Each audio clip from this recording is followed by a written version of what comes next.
Gente, boníssimo dia. Hoje, sexta-feira, dia 4. Agora já são 10h34 da manhã, né? Começamos com bastante atraso, porque nós estamos com alerta de tempestade aqui no Rio, tá? E o pessoal aqui do Rio leva muito a sério aqui na cidade quando tem um alerta de tempestade. De fato, o ar está, além de úmido, com bastante estática. A gente teve uma queda de energia hoje cedo aqui, tá? Ela voltou ainda pouco, um pouquinho antes das 10, tá? A energia, mas a internet mesmo, banda larga que a gente tem aqui em casa, só voltou agora, faz 5, 6 minutos que voltou, né? Então, estamos aqui. Então, estamos aí tentando, né, aproveitar esse momento que a gente está podendo se conectar aqui para poder fazer esse quarto Syncap especial, correto? A ideia hoje aqui é dar um geralzão, né? E depois focar em coisas específicas, em cima de dúvidas específicas das pessoas que estão presentes. No caso aí, o Nick e o Pedro, tá? Para a gente poder tirar dúvida. E quem mais chegar, né? Tá chegando mais uma pessoa aí, que legal, tá? Com isso, nós vamos fazer o que a gente sempre faz em qualquer encontro, né? Qualquer sync, né? Que a gente chama de sincronizar, de sync-up, né? Desse protocolo cybercultural, recursos gerativos, que vem fomentando desde o princípio, né, a cocriação da Greenpeace Brasil, né? É, a gente faz um check-in para sentir como é que você está chegando, como é que está a sua energia, como é que está seu dia, como é que abriu o seu dia, né? Depois que a gente começar a se sincronizar aqui, a partir do check-in, eu vou partir para fazer uma contextualização, né? A gente vai dar uma browseada de como está a rodada, né, acontecendo.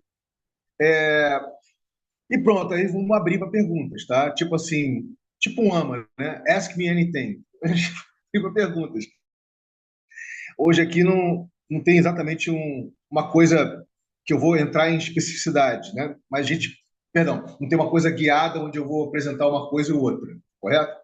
Aqui, então, hoje a gente vai abrir para perguntas mesmo, para quem já está na rodada ou para quem está chegando para querer ficar na rodada, passar orientações gerais, digamos assim, né? Então, isso, estou chegando bem, tirando essa questão da falta de energia, do alerta de tempestade, estou bem, estou aí saudável, fiz de manhã minha pranayama, estou ali super zen, cabeça no lugar. Eu passo aí para o Nick, que caiu comigo aqui logo na sequência. Fica à vontade que ele pode esse check-in e passar para quem você quiser. Pô, tá ótimo. Eu também comecei o dia muito bem aqui. Confesso que bem feliz com a chuva, né? Faz muito tempo aí que precisa mudar o tempo, não é nem opcional. E eu acho que é isso, assim. Comecei o dia bem, café da manhã com os meus pets aqui, tô ótimo. Passo aí pro Pedro. Oiê, obrigado. Bom dia. Chegou ótimo também. Tá o diazinho meio chuvoso, mas eu gosto desse clima. Pelo menos não tá tão quente. E tô animado também, baixando aqui o Impact Miner e tal, para dar uma olhada como é que funciona, mobilizando o pessoal para fazer um movimento de doação. E é isso. Animado com as coisinhas. E passo. Deixa eu ver quem estamos. Passo para o Evandro. Ô, querido, bom dia. Tudo bem a todos? Também chegou tranquilo. É, Problema com chuvas, porque aqui no Rio Comprido, quando chove bem, a gente tem alguns contratempos, alguns transtornos, né? Tem que correr para a instituição, porque o escoamento de água é muito pouco, então a gente precisa fazer uma obra para aumentar, para a gente só ter um cano de 100 para escorrer uma área de, vamos botar aí, de 25, 26, 27 metros quadrados, então é ruim. Então a gente precisa realmente consertar essa questão da obra, mas tirando isso, tirando aí esse percalço aí, a gente também está bem, com saúde, né? E ansioso aí para tentar aprender esse processo, que confesso que para mim, que assovio, chupo cano, jogo bola ao mesmo tempo, tá um pouco complicado, né? Porque aqui a gente tem uma correria muito grande, poucos voluntários. Então, esse dia mesmo a gente deu uma palestra sobre ativismo social na Uniswan, né? E aí a gente ficou tudo voltado para essa atividade, porque era uma exposição de robótica, tinha que levar os alunos, né? Inclusive quem acompanha a gente no Instagram pôde acompanhar lá um pouquinho do que a gente fez lá. E é isso. Eu volto a bola agora para o nosso mestre Mora aí. Dispenso o mestre. Então, gente, eu vou botar meu nome aqui, para quem não sabe, é Vinícius, tá?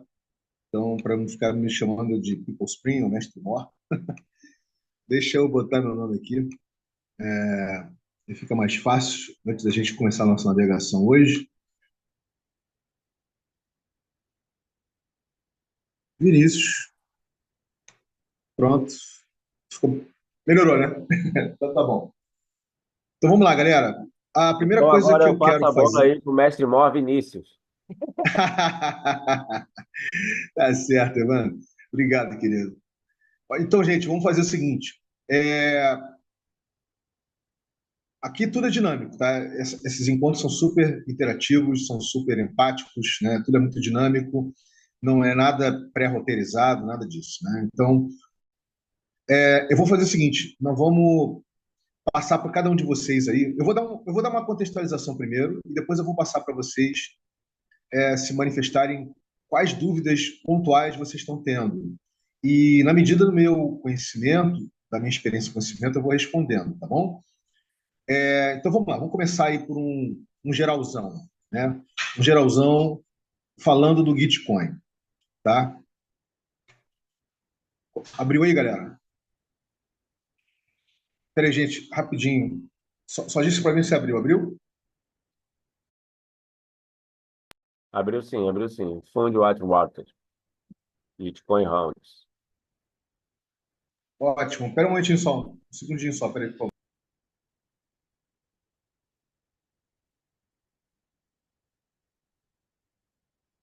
Ai, Deus. Tô bravo, cara. O Flamengo me decepcionou. Os 150 que eu cheguei. Aí, viu? Eu joguei 150, né? Aquela vez, aí cheguei a 260 Alô? no Flamengo Vamos nessa, caiu. gente. Bem, vamos lá. A primeira coisa que eu quero passar assim, para ter uma noção, né, de vocês que estão aqui, eu acho que o Pedro talvez daqui seja o que mais tem um pouco de noção, um pouco mais de conhecimento, não sei quanto o Nick, vocês entenderem o que é Gitcoin. Você já tem um entendimento do que é a proposta, o que é o Gitcoin? Então, vamos começar aí por você, Pedro, querido.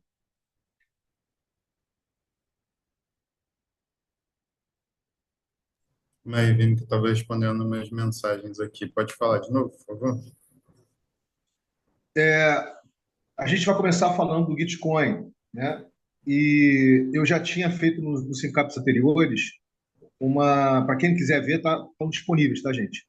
Um deep divezinho das origens do Gitcoin, como é que ele surgiu, por que ele surgiu, quais foram as motivações, de que forma ele foi evoluindo com o tempo. Né? Até porque eu participei dessa história lá atrás, né? No ano 2017, 18, 19, enfim. Mas a minha pergunta é, de vocês três aqui, eu acho que você é o que mais tem uma noção do que é o Bitcoin. Então, fica à vontade para você compartilhar o seu entendimento e perspectiva, querido, nesse sentido. Show. Legal. É, acho que tem várias dimensões, né? Mas, primeiro, vejo como um movimento cíclico, né? Então, Bitcoin é algo que está sempre acontecendo, digamos assim, evoluindo. É uma oportunidade também, justamente por essa característica de levantamento de recurso, né? Deixa eu botar aqui rapidinho o laptop na bateria que apitou aqui.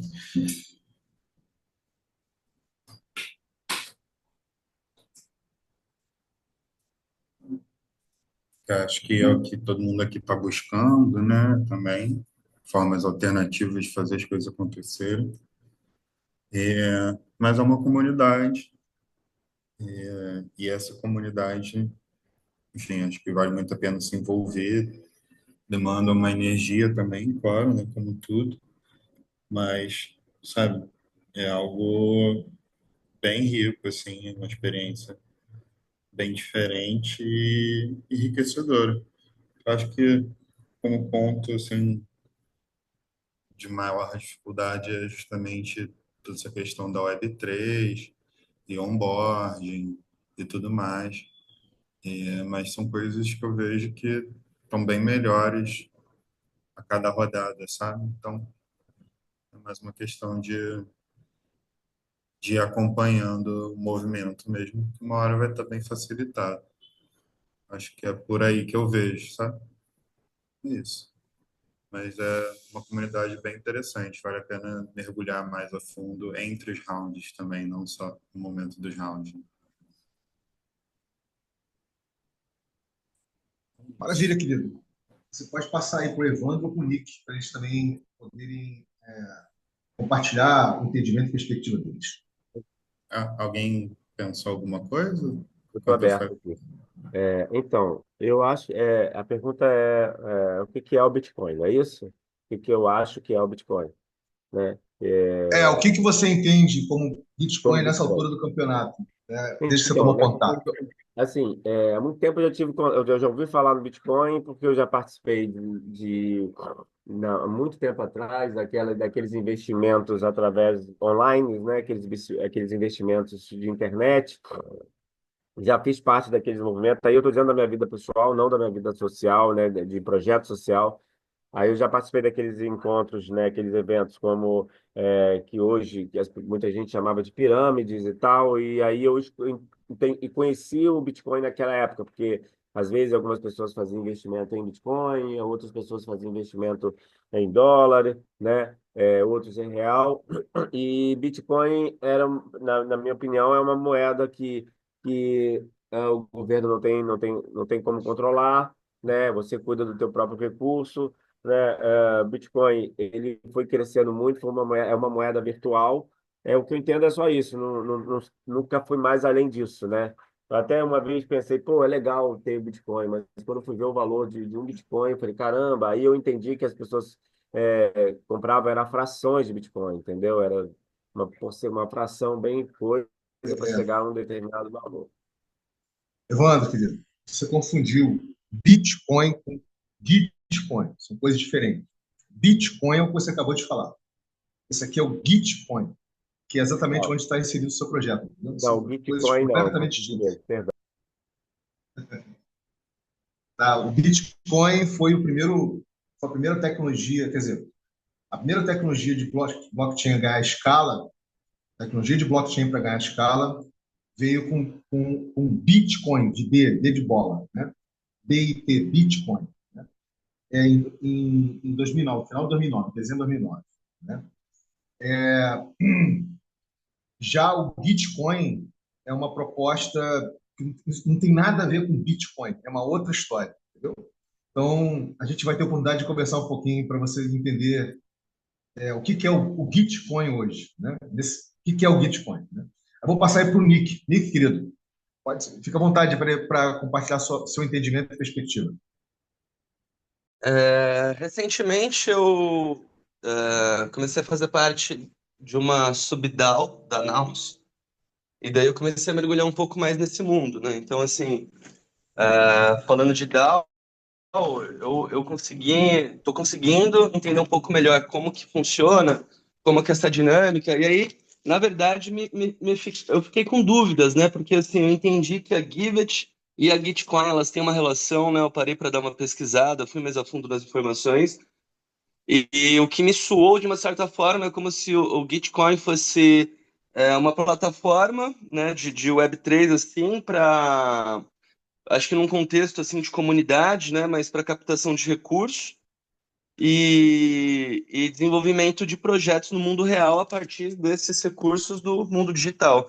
Então acho que eu entendi isso assim, mas com algumas dúvidas assim para entender um pouco melhor como que a Givit e a Gitcoin se conectam, né? Porque assim, eu entendi que nesse mundo do Web3 tem coisas que para mim acabam ficando meio confusas. Por exemplo, o Farcaster, né? O Farcaster é um lugar e aí o Warpcast funciona através do Farcaster. Então, assim, ainda tem alguns pontos para mim que são meio confusos, né? Quando eu não tenho as informações assim de uma forma muito clara, esses espaços eu fico pesquisando, né, para tentar preencher e entender um pouco melhor.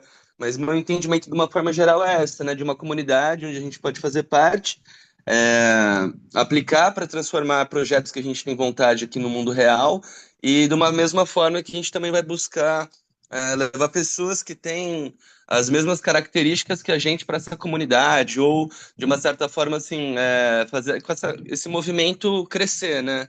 E não só se beneficiar dele de uma maneira mais passiva. Foi isso que eu entendi. Pô, interessante, Nick, bacana. Cara, eu me coloco à disposição, tá? Assim, eu tô nessa história há muito tempo, de repente eu consigo te tirar algumas dúvidas aí, todas elas, né? Porque é impossível, mas eu consigo tirar. Beleza. Mas hoje aqui nós vamos focar um pouquinho num feedback mais alto nível, né? Mais high level, assim, sem entrar em muitas especificidades, tá bom? É, então vamos lá, vamos começar é, pelo básico mesmo, gente, porque eu acho que está faltando entender o básico, né? Deixa eu voltar a compartilhar aqui a tela e aí com o básico fica mais fácil para a gente poder. Primeiro vamos ver aqui a palavra Git, G-I-T, Git. O que que é Git, tá? Então aqui, eu peguei logo aqui, que fica aqui, já tem uma explicação e eu posso começar em cima, né? O que que é um Git, né? Olha só, rapidinho, deu para abrir para vocês? Né? Gabriel. O Git Sim, abriu. é o Git é uma ferramenta, tá? Para operar, tipo assim, para você, para os programadores, né? Em inglês, developers, né? Os programadores fazerem ops, operações, né? Para você poder para você poder desenvolver código de forma colaborativa, tá? Você poder desenvolver código de forma aberta e colaborativa. Tá? Então, o Git é, ou seja, ele é uma infraestrutura, uma infraestrutura, tá, que você baixa, que originalmente você baixava, isso lá atrás, tá, gente? Muito lá atrás mesmo. Você baixava como se fosse uma espécie de nodo, né? Você baixava como se fosse um nodo, você baixava um Git para o seu computador, né? Como se fosse um nodo, né? E esse nodo, você, ele era capaz de colocar todos os envolvimentos de códigos que estavam acontecendo ali, né? Você acessava e você fazia a sua contribuição. Depois você mandava, espalhava para a rede. Então, era uma dinâmica assíncrona e síncrona, entendeu? Você mandava fazer desenvolvimento de código dessa forma. Você recebia os códigos no Git, né, que você baixou para o seu computador, e do que estava sendo desenvolvido, né, de sistema. Nessa época não chegava, não tinha ainda, estou falando dos anos 90, tá, gente? Não tinha no aplicativo, era basicamente você desenvolver software e sistemas, né, para a versão 4, né, do protocolo de internet, o IPv4. Então você baixava o Git, né, e, e aí você conseguia fazer parte dessa comunidade, vamos dizer assim, né, de programadores que estavam desenvolvendo infraestrutura tecnológica para o World Wide Web, né? Para a versão 4 do protocolo de internet. Até aí deu para entender o que eu falei? Que era uma forma de você baixar e desenvolver só. O Git foi isso. O Git era uma ferramenta open source, código aberto, para desenvolver código junto, de forma colaborativa. Deu para pegar até aí? Essa é a palavra Git. Essa é uma Sim. ferramenta. Maravilha. Deu para pegar, Evandro? Eu falei, eu sei que é uma coisa distante para sua realidade, querido, mas deu para pegar a essência? Sim, sim. Tá? O que acontece? Houve um momento que, acho que foi ali entre a década de 10, tá? Desse século, a primeira década, o finalzinho da primeira década desse século, a segunda, né? 2010, 2011, que alguém teve a ideia de fazer um hub de Git.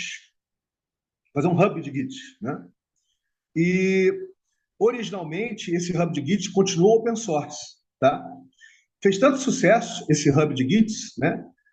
De vários Gits, de conjuntos de Gits, etc., que a Microsoft comprou, que foi extremamente polêmico, para vocês terem uma noção, porque os caras que desenvolveram o hub de Git, né?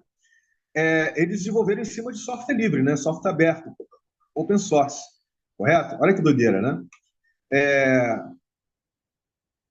Tá bom, Pedro, fica à vontade, querido. Eu só estou dando uma explicação aqui mais raiz, tá? Se quiser fazer um check-out, fica à vontade aí, querido. Não tem problema nenhum, não.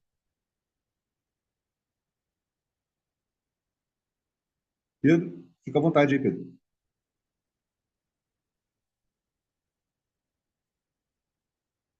Acho que o Pedro já caiu, né? Já foi.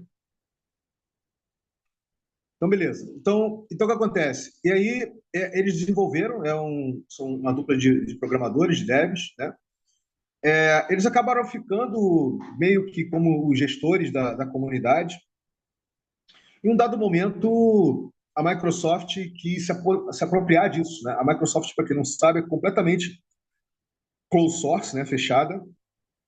Ela, ela é a antítese do movimento de software livre, de código aberto, open source. Ela é altamente corporativa e governamental, né? E essas duas figurinhas acho que se acharam no direito, né, de vender o GitHub, quer dizer, deram valor e venderam o GitHub. E todo mundo, houve muita contestação na época, houve uma ruptura, tá? Dessa ruptura surgiu o GitLab, tá? Aqui, ó, o GitLab. Esse aqui continua open source, o GitLab, tá? Ou seja, aquela galera que não concordou com a compra da Microsoft saiu, né? E está aqui o GitLab. Tá? Voltando, estou terminando, estou fazendo bem high level, tá, gente? Bem alto nível, só para vocês terem uma noção. Só que o GitHub cresceu estupendamente, tá, gente? O GitHub cresceu assim de uma forma enlouquecedora. Antes mesmo da Microsoft comprar, já tinha centenas de milhares, se não milhões, quase de mais de milhão, né? De devs, né, de programadores que estavam constantemente indo para o GitHub. Aí quando a Microsoft compra dessa forma que eu falei para vocês, né, ela transforma isso numa operação de servidor cliente, ou seja, para operar em nuvem, né? E aí começa a prestar serviço, começa a cobrar, e ainda vai por diante. Então, aqui, se você for ler aqui, ó, tá aqui, né? A principal diferença do Git para o GitHub é que o Git é free, né? É 0800, é open source, é código aberto, dessa ferramenta, né, para colaboração aberta, né, entre desenvolvedores, e é instalado localmente, né, no seu próprio computador. E o GitHub é um pay for use, né, online, que está rodando na nuvem, uma nuvem que é da Azure, da Microsoft, entendeu? Então, essa aqui é a diferença. Bem, deu para entender, então, a origem da palavra Git e GitHub? Por quê? Porque aí eu vou chegar no Gitcoin, tá? Até aí tá tudo beleza, Nick e Evandro? Tá, beleza. De boa, de boa. Então tá. Então, vamos lá. Então, o que acontece? Meados ali de 2014, 2015, tá? Quando foi fundado o Ethereum, né? E aqui vale uma diferença, tá, gente, brutal entre o Ethereum. Deixa eu botar aqui para vocês, para vocês entenderem. Bitcoin, tá? Eu vou botar aqui só para vocês entenderem a diferença. Bitcoin versus Ethereum. Agora um Bitcoin é muito dinheiro, né, cara? O cara que tem um Bitcoin tem mais de 300 mil É, aí. deixa eu ver se tem aqui as imagens, porque uma imagenzinha aqui qualquer, em cima dela eu consigo conversar.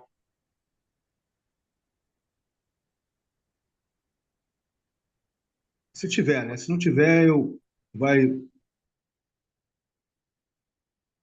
tem muito gráfico de desempenho, não é isso que eu estou querendo, não. Differences.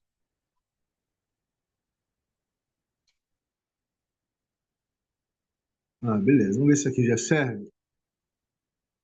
Já conversa em cima dele já.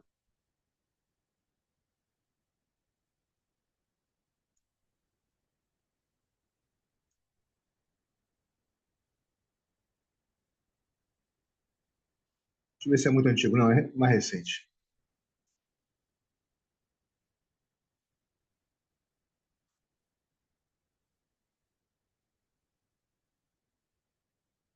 Tá aqui. Vocês estão conseguindo ver aí, gente? Sim. Então, vamos lá.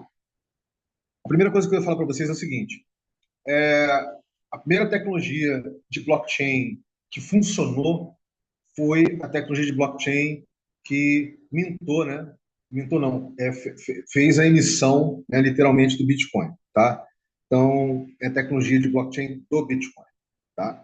A segunda tecnologia, e é um blockchain público, tá? Não é um blockchain privado. Importante entender isso, sabe, Evandro? A diferença de um blockchain público para privado. É um blockchain público. O primeiro blockchain público do planeta, disparado, é o Bitcoin, tá? E o Ethereum é o segundo blockchain público, mas há controvérsias. É público, mas há controvérsias, tá? Então, essa primeira diferença assim básica para vocês entenderem. O segundo é que o blockchain do Bitcoin ele trabalha com o conceito de hard fork, ou seja, o que é um fork? Ah, eu quero criar alguma moeda diferente do Bitcoin, mas usando a tecnologia do Bitcoin, eu preciso fazer um fork duro, ou seja, eu preciso fazer um fork que não dependa do blockchain do Bitcoin. Eu vou usar a tecnologia para desenvolver uma outra moeda, né, uma outra cripto, mas não vai ter uma correlação com o Bitcoin, tá? Não vai ter nenhuma correlação com o Bitcoin. No universo do Bitcoin, a gente chama isso de altcoins, tá? Altcoins, né? De alternative coins, né? De altcoins no universo do Bitcoin. Tá? E aí você faz um hard fork, você sai do código original, você usa o código original, mas você cria uma outra coisa que não tem nenhuma relação de dependência com o Bitcoin. Pegaram? Essa é uma questão. Ou seja, porque para quem desenvolveu a tecnologia de blockchain do Bitcoin, código é lei. Isso é muito importante vocês entenderem filosoficamente. Para quem desenvolveu a tecnologia do Bitcoin, código é lei. Tá? Ou seja, se você vai mudar, cria uma outra Constituição, entendeu? Tipo assim, pode usar algumas coisas aqui dessa Constituição, mas você cria outra, né? Então, essa é a diferença. O Ethereum já não é assim. O Ethereum trabalha com soft fork, ou seja, o código, no caso para o Ethereum, é expressão. Pegou? O Ethereum, o código é expressão. E eles criaram toda uma linguagem chamada Solidity, tá? Onde você pode fazer um soft fork do Ethereum e criar o que você quiser criar, tá? Você pode, mas tudo que você criar vai ter uma relação de interdependência com o principal blockchain do Ethereum. Pegaram essas características? Sim, Uma pelo que outra eu coisa, entendi de uma forma, o Bitcoin, então, ele oferece o código dele aberto, a pessoa usa, cria a moeda própria ali e segue a vida. Do Ethereum fica vinculado. Então, assim, se tiver fica alguma vinculado. questão no Ethereum, vai impactar também a outra moeda, certo? Exatamente, fica vinculado. Perfeito. Esse basicão que você entendeu aí, Nick, é isso mesmo, tá? Certo. É, fica vinculado. Sendo que o Ethereum é tipo assim, é como se fosse porque essa linguagem, o Solidity, ela é uma linguagem muito fácil de codar, tá? Ela é uma linguagem fácil, porque ela é tipo assim, é como o Python. Para quem saca eu vou falar, eu sei que para quem não saca isso vai ser alienígena. O Python é uma compilação de linguagens, entendeu? Python é uma compilação Uhum. para facilitar você codar o que for que você quiser codar. O Solidity é baseado no Python. É uma coisa que facilita, entendeu? Você não é que é baseado, ele se inspirou no Python, quer dizer, é uma combinação de coisas para facilitar. E essa linguagem ela é específica para você criar contratos inteligentes, os famosos smart contracts. Tá? Então, a inovação que o Ethereum traz, tá, é de trazer a proposta que o Ethereum seja esse blockchain público, seja esse computador planetário com contratos inteligentes, né? Que você pode fazer contratos inteligentes para você codar o que você quiser. Você codar aplicativos descentralizados usando o blockchain principal do Ethereum, você codar um novo blockchain específico para alguma coisa específica que você queira fazer usando essa tecnologia e daí vai por diante. Deu para pegar aí? Sim. Ivan, está acompanhando, Ivan? Tô um pouco perdido, mas eu estou Tá. tentando ir lá. Vai, Está fundo. perdido? Senão eu vou parar, cara. Se você estiver perdido, eu vou parar. Não, não é não, cara. É porque são linguagens que para mim é meio que fora da minha órbita, cara. Mas eu vou chegar, vou chegar. Paciência. Tá. Não, eu estou tentando falar da forma mais simples possível para justamente não deixar você muito fora de órbita, entendeu? Não, de Você está boa, de boa. minimamente perto da órbita ali. Beleza. Então, aqui, ó, como você vai ver aqui, aqui isso já é um consolidado, tá, do que é o Bitcoin hoje, né? Eu estou falando do Bitcoin no início, né? Mas aqui é uma alternativa creditável, né? Creditível, né? Para as ferramentas, né? Perdão, para as moedas fiduciárias, né? Tradicionais, né? Etc. E aqui uma plataforma para você poder rodar contratos programáveis, os contratos inteligentes, né? E aplicações usando no caso, né, a moeda do Ethereum, que é o Ether, né, o ETH. Né? Aqui usa a prova de trabalho, ou seja, a prova de trabalho aqui é matemática, para você poder validar uma transação, né? Comprar, vender, receber Bitcoin ou fração de Bitcoin, que são satoshis, você precisa resolver uma equação matemática altamente sofisticada, tá? E aí não é você, né? É um programa que você rode para resolver. Quem consegue resolver recebe lá uma compensação por ter resolvido. Então, é uma prova de trabalho. Isso consome bastante energia, tá? Só que, diferentemente da forma como as pessoas entendem fora, essa energia é consumida de forma descentralizada para distribuída, ou seja, sim, ela está produzida assim, localmente ali, mas uma parte dela vem da capacidade computacional do próprio blockchain, ou seja, então não é como a mídia vendeu durante anos, né, que o blockchain do Bitcoin gasta uma energia fenomenal. Não é bem assim, tá? Também não vou entrar nesse detalhe agora, mas usa a famosa prova de trabalho para você. Essa prova de trabalho é para você emitir Bitcoin, é para você transacionar Bitcoin comprando ou vendendo, certo? E aqui é a prova de participação, né? Proof of Stake. E aí é que entra as principais diferenças. Enquanto aqui está rodando completamente, tá, gente, em cima do protocolo, tá? Não tem gestão humana aqui, tá? Totalmente em cima do protocolo, né? O protocolo está totalmente programado, o Bitcoin é totalmente previsível, para vocês terem uma noção, ele tem uma data para deixar de existir, né? Ele tem eras que ele foi feito de uma forma para que não haja possibilidade de você mexer no código dele, né? Então ele roda sem nenhuma inferência humana, tá? Já a prova de participação já entra a inferência humana, né? Aí são pessoas que vão chegar junto, vão fazer stake, vão apostar, né, no protocolo do Ethereum, vão disponibilizar recursos em Ether, né, para manter ali e ficam entendendo que, como eles estão apostando, né, eles têm direito a participar da governança, vamos dizer assim, né, do Ethereum, né? Então, nesse sentido, o Bitcoin não tem governança. O Bitcoin, você pode dizer que é a DAO original, né? Tudo que aquilo que se quis criar no Ethereum, que não deu certo, né? O The DAO, né? Se quis criar uma organização autônoma descentralizada no Ethereum, né? Foi o famoso The DAO, né? Ali em 2015, e que quebrou, né? Porque o código estava defeituoso e foi hackeado, perderam 120 milhões de dólares, aí depois tiveram que criar um outro Ethereum. Essa depois é uma história que eu conto com calma depois, né? O Bitcoin nunca teve isso, nunca vai ter, tá? Justamente porque aqui a criptografia é super forte, código é lei, tá? E se você quiser criar alguma coisa, você vai criar alguma coisa que não é Bitcoin, que é uma outra coisa, mas não é Bitcoin, tá? Então essa é a principal diferença entre um e o outro. Enquanto o Ethereum foi fundado por investidores, tá? Foi fundado por investidores, tá? Foi fundado por investidores. O Bitcoin foi lançado inicialmente para o terceiro setor, né? Principalmente junto a ONGs, olha aí, junto a ONGs que estavam atuando no continente africano, aqueles 54 países, especialmente em países teocráticos, etnocráticos, etnocidas, né? Onde a moeda corrente não tinha nenhum valor e as pessoas estavam, enfim, sendo assassinadas, morrendo. Inicialmente ele foi lançado para que ele pudesse servir de uma forma das pessoas conseguirem acessar algum recurso, né? E que o governo conseguisse tomar esse recurso dela, né? Então, esse foi o lançamento do Bitcoin, tá? Ou seja, ele foi lançado para ser apropriado pelas pessoas, né? Tanto que até hoje, para quem não sabe, a boa parte dos países africanos não roda em banda larga, né? Ainda roda aquela internet das operadoras, a VAP. Quem lembra da VAP aqui? WAP, VAP das operadoras, tudo na base SMS. Lá você consegue criar pequenas microeconomias em várias cidades de vários países africanos, né, usando o Satoshi, que é a fração, né, do Bitcoin, para gerar microeconomias. Na base do SMS, gente. Na base do SMS. Até hoje isso roda.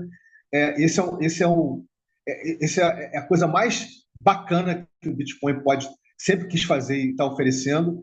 É esse caso dele servir como moeda, não só para você guardar valor, mas para você transacionar valores, né? Onde ninguém, né, nenhum sistema bancário, nenhum governo consegue se apropriar. Então, ele está rodando nesses países africanos e países da Ásia e outros lugares, né? Já o Ethereum, não. O Ethereum veio com essa proposta de se transformar nesse computador, né, planetário, né, usando essa linguagem Solidity, contratos inteligentes, e já nasceu com investimento, né? Então, investimento de gente que tem interesse em ter retorno, certo? Então, isso é muito contestado até hoje, para vocês terem uma noção. Embora esteja aberto, tem uma fração, né, das pessoas que fundaram o Ethereum, né, daqueles que fundaram o Ethereum. Algumas são conhecidas, nem todos, tá? E aí o que acontece? É um ecossistema que não é tão descentralizado. Aliás, é um ecossistema de blockchain público que não é tão descentralizado quanto o Bitcoin é. Entendeu? Ou seja, o Bitcoin você pode dizer que ele é descentralizado para distribuído. Agora, o Ethereum você pode dizer que ele é centralizado para descentralizado. Ou seja, um dia ainda vai ser uma tecnologia distributiva ou distribuída capaz de ser apropriada. Pegaram as diferenças? Como é que os dois são muito diferentes? São tecnologias de blockchain, mas são muito diferentes entre si. Conseguiram pegar essas principais diferenças? Sim. Então, por exemplo, aqui com relação ao suprimento, né? O Bitcoin acaba com 21 milhões de Bitcoin emitidos, né? Mas isso não vai demorar muito tempo. Nós estamos aí próximo de 19 para 20 milhões que já foram investidos. Por que vai demorar muito tempo?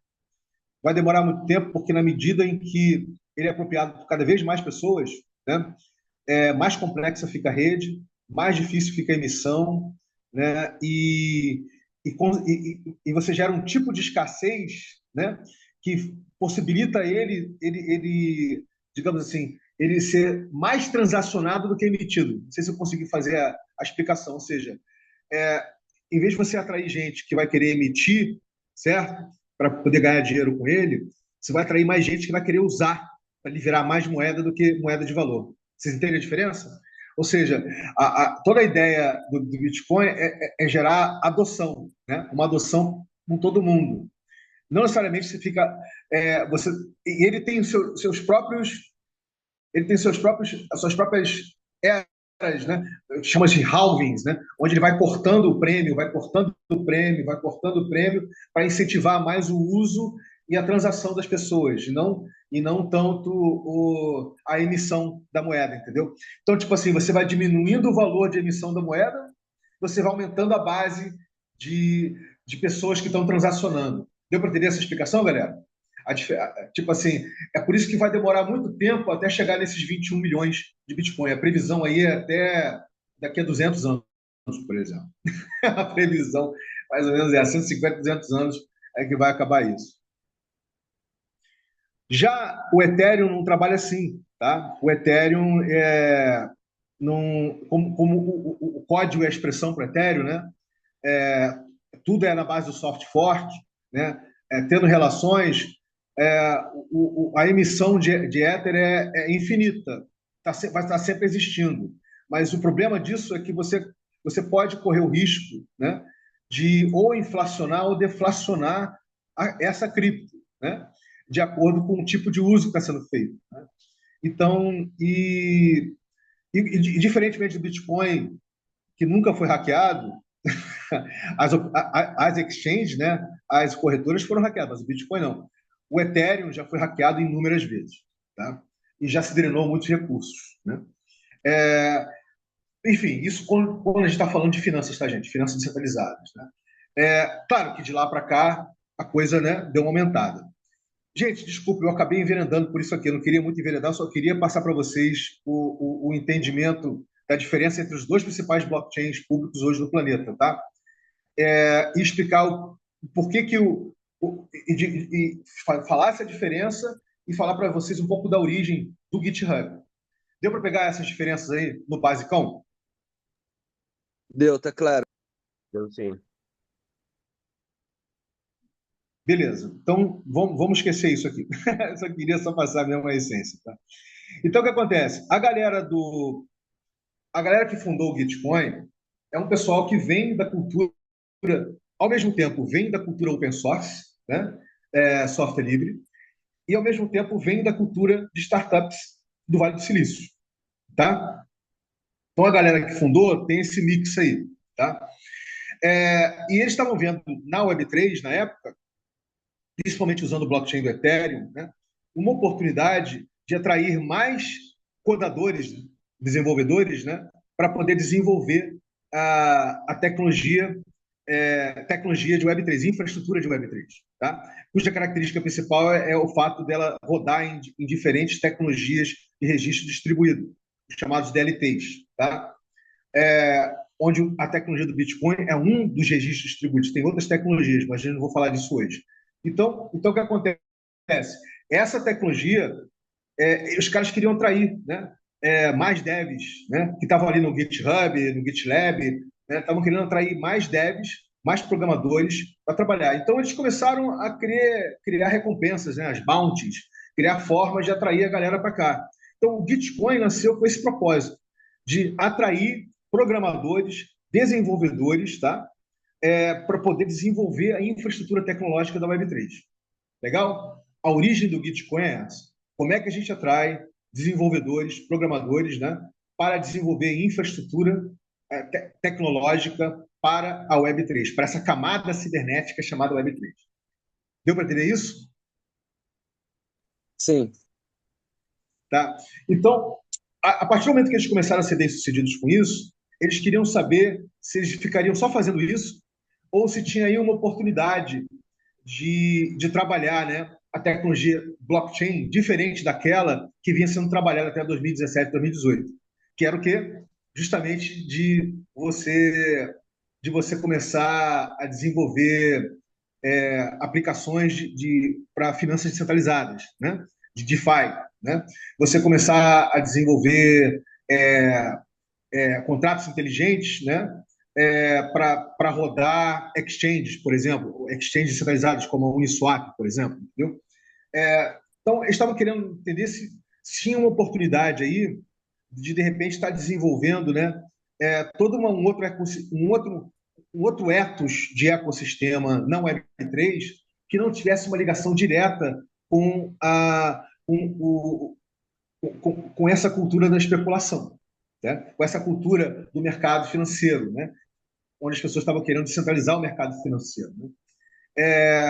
E aí eles olharam em volta e viram que já tinham projetos que estavam ligados à cultura do commons, né, cultura do comum, projetos que estavam ligados ao paradigma P2P, né, como, por exemplo, o Commons Stack, né, como, por exemplo, o Give-If, né, dar Ether, né, o GiveF. Né, o GiveF.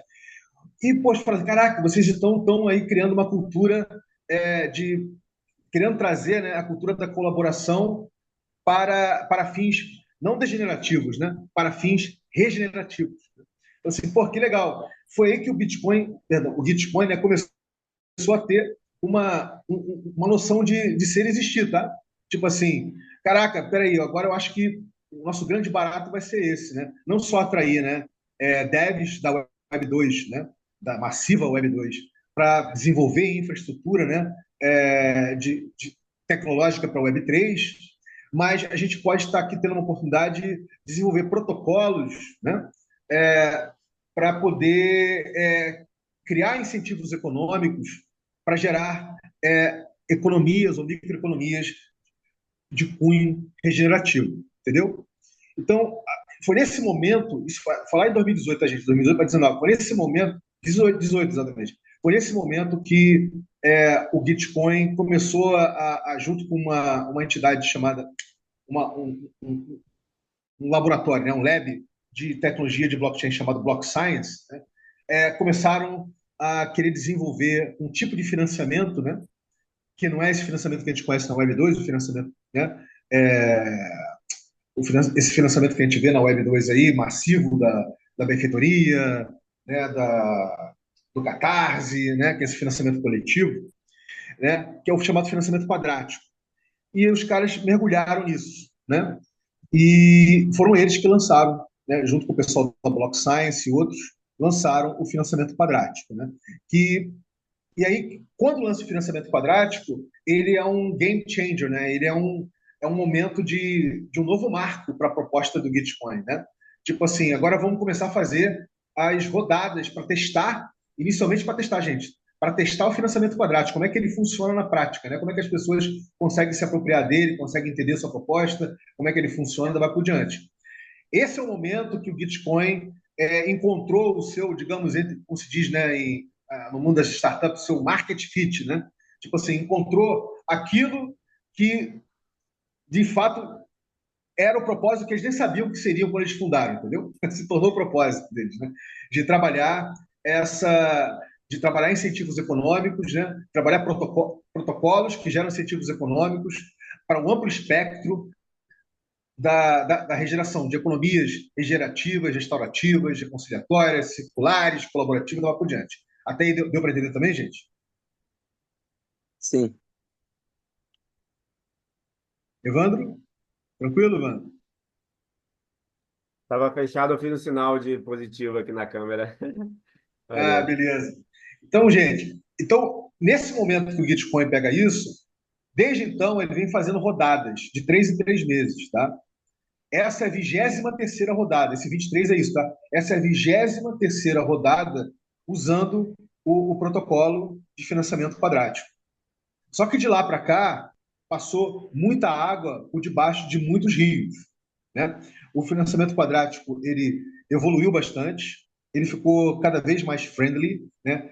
Se criou infraestrutura tecnológica para ele se integrar, né, com qualquer outra plataforma, para ele poder ser rodado, né, dentro é, dentro de uma plataforma de Web 2 mesmo, só botando um filtro de carteira, por exemplo, né, você bota um filtro de carteira Web 3.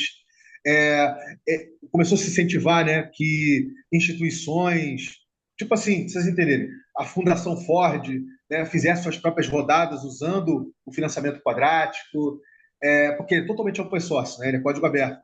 Enfim, a galera do Gitcoin encontrou o seu mojo, né, encontrou aquilo que estava justificando a existência da proposta do Gitcoin. Legal? A partir daí começou a se criar vários outros protocolos, que eu não vou falar de nenhum deles, tá? Retroativos. Começou a trabalhar o conceito de bens públicos na Web3, tá? Aí eu acho que eu cheguei até a conversar um pouquinho disso, né, Evandro, como você chegou no último Syncap especial que a gente fez, né? O que são bens públicos na Web3? Vocês têm uma noção? O que é um bem público na Web3? Né? Vocês têm uma noção, Nick, do que é um bem público na Web3? O que é um public good na Web3? Hoje eu acho que tem a ver quando a gente justamente coloca no mundo real uma parada do digital, eu acho, né? A gente está gerando algo de bom, sei lá, eu penso assim, né? Evandro, você tem alguma noção? Não. Tá. Então vamos lá. Vamos primeiro pensar o bem público aqui fora. Quando a gente pensa o bem público na sociedade, vamos pegar o exemplo de uma praça, tá? Uma pracinha. Tá. Uma praça pode ser considerada um bem público. Vocês concordam comigo? Sim. Sim, sim. Agora, o uso fruto da praça, ele tá sendo feito de forma comum ou privada, particular? Como? Se é público ou não? Se fosse comum, Evandro, as pessoas cuidariam da praça. Elas fazem uso privado da praça. Por quê? Porque o conceito de bem público aqui fora é que a praça ela é tratada pelos impostos que nós pagamos para a prefeitura, certo? A gente paga imposto, então a prefeitura é que cuida da praça. Então é o serviço público, né, ligado à prefeitura que cuida da praça, não você. Então as pessoas fazem uso privado, não de comum da praça. Não todo mundo, tá? Mas a maioria faz o uso privado, ou seja, não cuida da praça. Chega lá, polui, gera poluição, gera lixo, faz uso, depena, pedra, quebra, não cuida, porque parte do pressuposto que quem vai cuidar disso, assim como quem cuida do lixo é o Lube, né, vai ser a prefeitura, Então, né? eu não Ali a vou, Fundação de não, Parques e Jardins, ou coisa do não vou gênero. criar uma polêmica, mas eu entendo completamente ao contrário. O que eu entendo porque como eu venho de projeto social, eu acho que cada um tem que fazer a sua parte. Então, a gente tem um Parque dos Cavalinhos, vocês já ouviram falar da Praça dos Cavalinhos, que é a Praça dos Bichinhos, fica ali no Alto da Tijuca, né? Onde os próximos moradores se reúnem, limpam, cuidam, porque o próprio poder público não fazem, entendeu? Só para citar um exemplo. Então, por isso que eu digo que é por uma questão pública, né? Mas, assim, você tem toda a razão. Mas eu acho que não deveria ser assim. Eu acho que todo mundo deveria cuidar e fazer um pouquinho, cada um fazendo a sua parte. Concordo com você, mano. É por isso que. Mas por que que não é assim, né? Porque a cultura do privado, a cultura do individual, ela é massiva, ela foi lastrada. Lembra que eu falei para você que no pós-Segunda Guerra Mundial, nós, né, as pessoas, né, deixaram de ser cidadãos, viraram consumidores, e nós viramos a parte principal da equação macroeconômica, né? Dessa macroeconomia hiperconsumista que está aí. Então, tudo é em cima não da cidadania das pessoas, e sim da sua capacidade de consumo, né? Então, é por isso que as pessoas, de uma forma geral, de uma forma mais massiva, não têm esse entendimento que você falou, tá? Mas ele não, isso que você acabou de falar, infelizmente, é exceção, não é regra. É exceção, né? Existe sim. Eu próprio participo de várias manutenção de várias pracinhas de jardins aromáticos. Eu aqui no Rio e fora do Rio, eu faço parte disso. Mas a apropriação de você usar como comum, não, né? Então, essa cultura do uso fruto comum, né, de você ser recíproco, você cuidar daquilo que está sendo colocado como comum, tá? Ela é exceção, não é regra. Tá? Aí eu dei esse exemplo. Então, nesse sentido, o que é um bem público na Web3? Especialmente no ecossistema das chamadas finanças gerativas, que é um termo que veio bem depois, tá? Vem em 2022, por aí, 21, 22. Finanças gerativas, né? Que é o seguinte, são, digamos assim, artefatos, né, de código, né? Pode ser um aplicativo descentralizado, pode ser um sistema, tá? Que de alguma forma, ele está gerando um bem comum, né? Seja lá qual for. Por exemplo, o financiamento quadrático. Vocês concordam que ele é um bem público na Web3, do financiamento gerativo?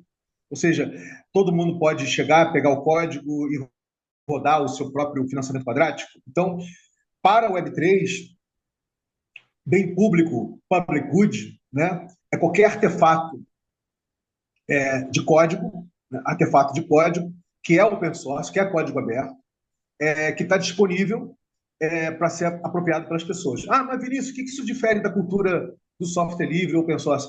O que difere é que, no caso da Web3, a gente faz isso de forma criptografada, né? Ou seja, está tudo registrado no blockchain. No caso da Web3, todo mundo fica sabendo quem está contribuindo, ou quem está ajudando a manter, né, esse bem público, esse artefato, né, esse código, vamos botar o financiamento quadrático, né?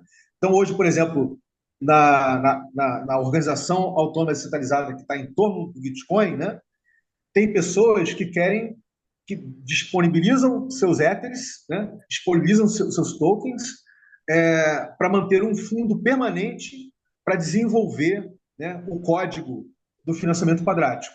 Então, o financiamento quadrático pode ser considerado um bem público no public good, bem público na Web3 de financiamento gerativo? Pode, e é. Tá? Só que ele é cuidado dessa forma. Tá? Ele é cuidado criptograficamente, tecnologicamente, ele é cuidado e ele está sempre aberto para ser cuidado por cada vez mais pessoas, entendeu? Existe uma diferença. Então, no financiamento gerativo, é dessa forma. As pessoas se tornam stewards, né, cuidadores, disponibilizando recursos ou os seus próprios, ou se colocando à disposição com seus conhecimentos, né, para desenvolver o código, para gerar novas versões, enfim, e deixar aberto. Deu para entender isso aí? Então, o que é um bem público nas finanças gerativas na Web3? Porque existe também um bem público em finanças descentralizadas, tá? Que é onde está a parte especulativa da Web3, sabe, Ivan? a parte aí das moedinhas mágicas, né? É, ali também se forma DAOs, né? Ali também tratam os protocolos, né? Que vão gerar renda, né? Do investimento que você coloca, daquele token, daquela aplicação de finanças descentralizadas, como um bem público. Só que ali as pessoas estão mantendo código, né? Porque elas estão lucrando, elas estão ganhando dinheiro junto, elas estão querendo ganhar dinheiro, estão querendo melhorar o código para ganhar dinheiro, entendeu? Então, a diferença entre finanças descentralizadas, entendeu? Finanças descentralizadas, em inglês, decentralized finance, né? Para finanças gerativas, é, finanças, é, finanças gerativas, ou seja, regenerative finance, né? É essa. Enquanto aqui você está fazendo em prol do commons, né? Para que possa ser acessível e acessado por toda e qualquer pessoa, né? Aqui está se fazendo para se ganhar dinheiro no DeFi, né? Nas finanças descentralizadas, para se especular, para rentabilizar, né? O máximo aquela aplicação ou aquele token, né? E etc, etc. Essas são as diferenças. Isso tudo é Web3, tá? É, o DeFi é menos Web3 do que o ReFi, tá, galera? O financiamento descentralizado é menos Web3 do que as finanças gerativas. Por quê? Porque as finanças descentralizadas, no DeFi, ele ainda depende muito das infraestruturas, dos primitivos tecnológicos da Web2, entendeu? Então a gente costuma dizer que é Web 2.5, na realidade. 2.5 degen, né, de especulação. Já o ReFi está preocupado em desenvolver tecnologias capazes de descentralizar a tecnologia, né? Descentralizar para distribuir a tecnologia. Então, tem diferenças aí dessas duas camadas cibernéticas da Web3, tá? Ou seja, o mercado de cripto, também conhecido como Web 2.5 DGEN, né? E o mercado e todo esse ecossistema de finanças descentralizadas, de finanças regenerativas baseadas no conceito de public goods, né? De bens públicos, que também está descentralizando o mercado de crédito de carbono, por exemplo, né? Aí vai por diante. Em suma, é isso, gente. Deu para entender a diferença entre os dois? Sim, sim. Eu estou preocupado que eu estou falando coisas que eu acho que vocês não estão entendendo. Eu vou parar por aqui, cara. Tá? Então, assim, é só para. Então, o que importa aqui é que vocês entendam que, até hoje, o maior volume de recursos vai para o desenvolvimento da tecnologia, tá? Olha aqui, ó, repara só. Quanto está disponível para desenvolvimento de infraestrutura de Web3? $200 mil. Quanto está disponível para desenvolvimento de ferramentas para programadores? 200 mil. Quanto está disponível para quem pode, para quem já é um DevOps, né? Para quem é um programador maduro, né? Eles agora estão querendo atrair esses programadores maduros, né? Que trabalham com grandes sistemas na Web2, etc. Quase $1 milhão, $600 mil aqui, né? E para desenvolver aplicativos descentralizados, 200 mil. Então, até hoje, tá? Quando você olha para o Bitcoin, a maior parte dos recursos que eles disponibilizam ou fazem match, né? Buscam com o próprio ecossistema do Ethereum, é para o desenvolvimento da infraestrutura tecnológica. Compara com os Community Rounds, onde está o Regen Rio. Compara. Tá? Então, você tem aqui, por exemplo, no Regen Rio, são dos 20 e poucos mil dólares que foram disponíveis, a gente botou $13 mil para rodar o Regen Rio. Vocês estão vendo a diferença? Então, assim, vocês vão ver que os recursos que estão aqui, todos eles são recursos. O maior deles que está aqui é esse aqui, ó. É do Regen Coordination. Tá? É um dos maiores, se não o maior. Que eles botaram, se não me engano, $90 mil aqui. Tá? Mas ainda existe essa questão, né, de que ainda é necessário continuar desenvolvendo infraestrutura tecnológica para descentralizar, né, a Web3 ficar cada vez mais descentralizada mesmo, né, dessa forma. Então, deu para entender até aí, gente? Uhum. Então, tá. Então é isso, eu vou parar por aqui, porque a minha ideia não era nem tão longe, eu acabei indo longe para cacete, acabei fazendo uma viagem aqui muito doida com vocês, eu não queria ter feito nada disso, acabei Pô, cara, fazendo. mas quando você faz desse jeito, vai martelando na nossa cabeça, cara. Para mim, então, tá sendo maravilhoso, porque Aí, teoricamente, eu vou, eu falo, porra, é muita informação. Aí eu dou uma respirada, aí eu. Mas tá fluindo, cara, tá fluindo. Entendeu?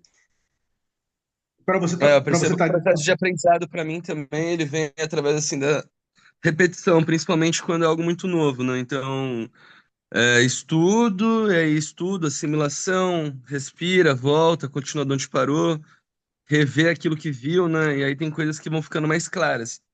Porque quando tem uns gaps de informação, para mim é onde pega, né? Tipo, putz, aqui aí o negócio fica meio comprometido porque parou de fazer sentido, né? Então, eu acho que é bem por aí mesmo, assim, o que você passou aí deu para pegar bastante coisa e fica até mais claro, assim, entender, né, como que é dentro, né, do Bitcoin ali, né, que eles estão, onde que tá a atenção deles, né? Eu acho que ficou bem interessante isso também. eu vou falar uma coisa que o Evandro vai curtir, entre aspas, porque é uma coisa paradoxal, né? Apropriação por parte do que eles chamam de normies, né? Ou seja, as pessoas que não são devs, né? Os normais, né? As pessoas comuns, vamos botar assim,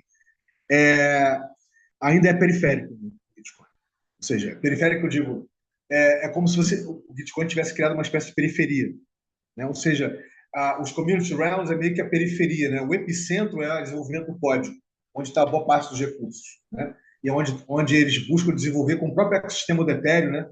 Tipo assim, eles pegam uma. Deixa eu falar alguma coisa do Ethereum para vocês entenderem e não boiarem. Lembra que eu falei que o Ethereum para o Ethereum, código é expressão, né? Não é lei, como para o Bitcoin, tá? Então, no Bitcoin, você não hackeia o Bitcoin. O Bitcoin é irhackeável. Você não hackeia. Até hoje, passados aí 16 anos, ele não foi hackeado. E nunca vai ser.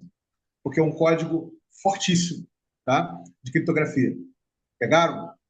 Então, você consegue usar a tecnologia do Bitcoin, criar outras coisas, mas não vai ter nenhuma correlação com o Bitcoin, tá? São coisas independentes, não vai ter uma relação com o Bitcoin.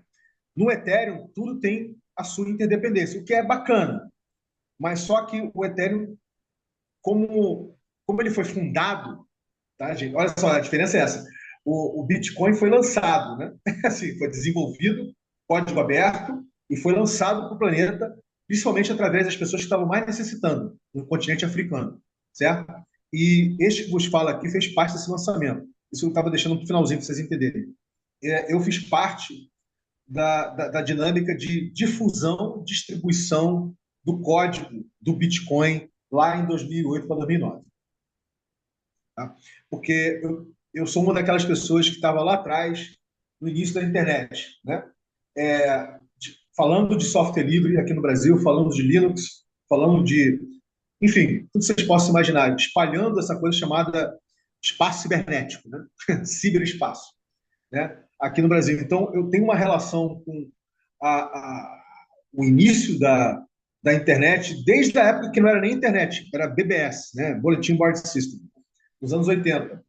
Então, eu acabei me envolvendo, né, com a galera, um movimento chamado Cypherpunk. Alguém aqui já ouviu falar desse movimento? Cypherpunk? Eu já Cypherpunk. ouvi falar, mas eu não sei o que é. Eu vou escrever aqui. Cypher.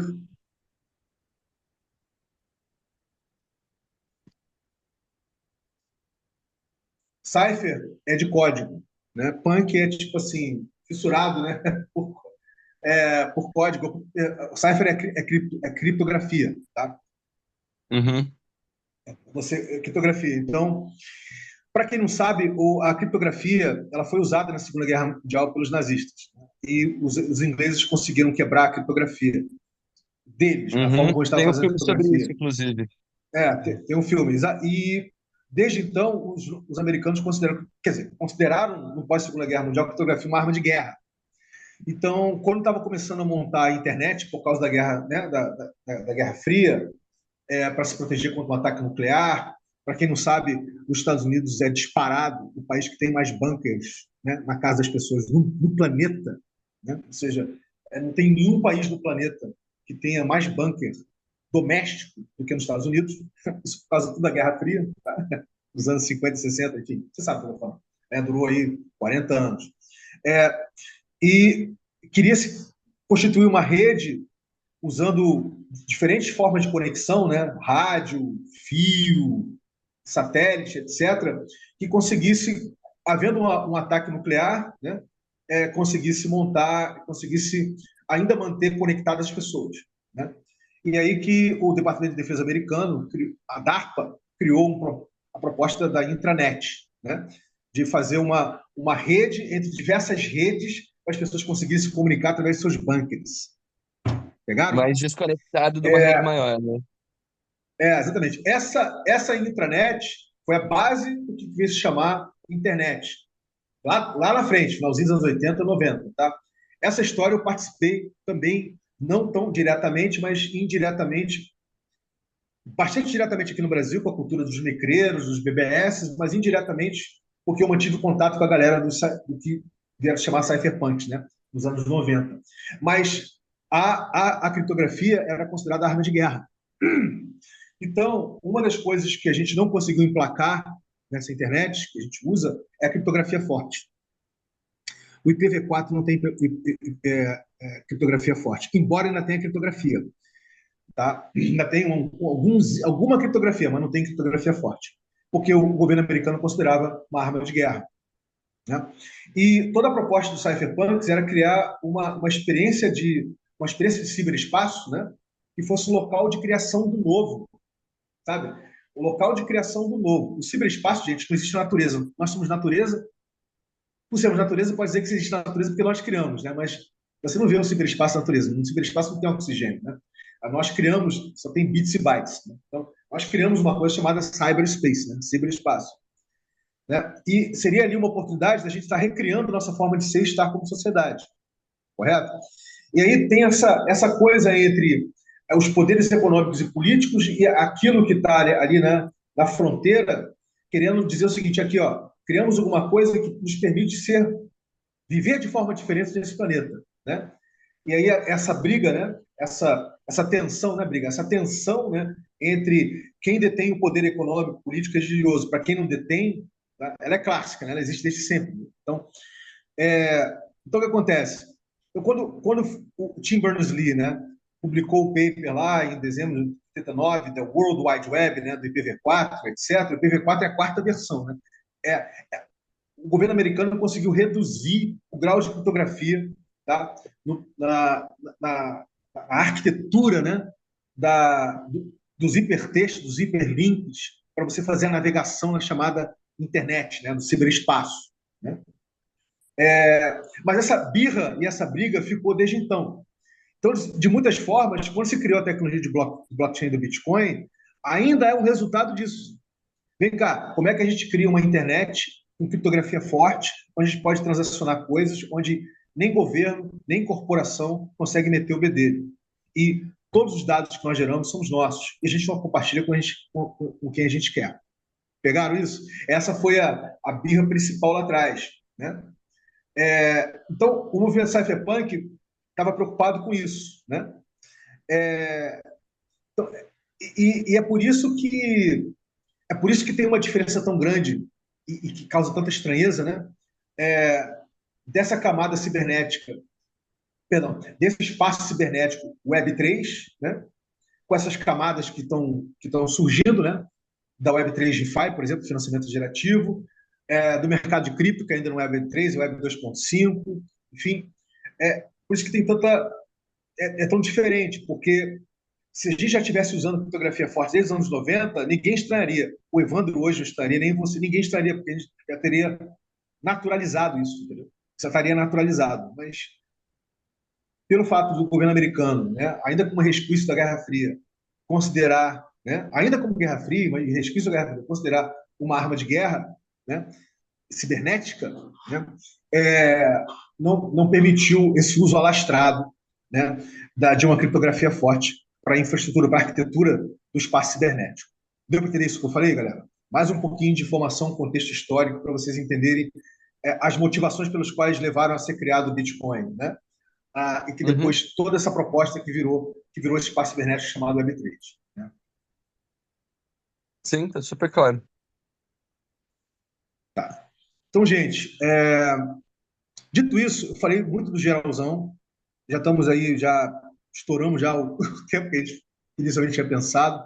Temos coisas para fazer, né? É, eu vou passar para vocês fazerem um amazinho comigo aqui, né? Um amorzinho, no bom sentido, um Ask Me Anything, né? Perguntando aí que dúvidas pontuais vocês podem ter com relação a essa rodada que já está acontecendo. Ah, deixa eu mostrar os projetos. Eu falei que ia mostrar os projetos, não mostrei. Deixa eu entrar aqui Deixa eu entrar aqui no negócio. Tem bastante projetos inscritos, né? São 22. Eu vou aqui dar uma browseada rápida, tá? E dar uma browseada rápida aqui. Uma navegação. Então, estamos aí com 20. Mas estamos com 21 projetos, por que não estamos com 22? Eu tenho que entender isso melhor. Mas, em suma, estamos aí com 21 projetos, tá? Então, temos a Agrofloresta Vale Verde, Santuário das Fadas, Beyond Green Games, Macaeco, que é do Victor, cara. Eu estou aprendendo a conhecer a galera. Tem o Sítio Ressoar, Jussara em Pé, o Precious Models, né? Limpeza de praias. Temos aí o Espaço Cultural Fazendo Arte, tá? Temos o Fórum Popular de Cultura, lá de Uniar, se não me engano, o Jardim Aromático, Árvore C, né? Temos aí a Rega Brasil, né? de agroflorestas, a Muda Outras Economias, que é antiga aqui no Rio, é bastante antiga. Não sei se vocês conhecem a Muda é bem antiga, a Muda já está aqui há bastante tempo. Favela Verso, do Igor, né? Asas, Associação de Surf. Estamos aí com Tritails, que é da Keynote Studios, do Pedro, que estava aqui. Luzes do Amanhã, o espetáculo Carroça da História, Instituto Educar, que também já é um projeto que já está ligado ao Web3 já há um tempo, e o Jussara Viva. Tá?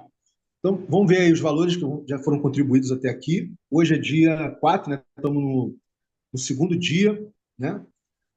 Vai até o dia 16, como vocês sabem. Já estamos aí com $5,44 aqui para a Jussara Viva. Dependendo... Isso aqui é importante falar para vocês, tá? Deixa eu só aqui me aproximar aqui rapidinho. Vou deixar o áudio aberto, porque quando tiver dúvida eu vou te perguntando aqui rapidinho, que na hora que eu Tá, clico, estava perdendo tempo. Tem só dúvida. tá. Então, aqui, por exemplo, no Luzes do Amanhã, tá? Nós já estamos com $6,85, certo? Um total de 3 contribuidores. Dependendo, vou falar de novo, pra vocês entenderem, tem várias coisas que dependem. Depende da qualidade de engajamento e que se traduz em volume de pontos, né, de quem contribuiu.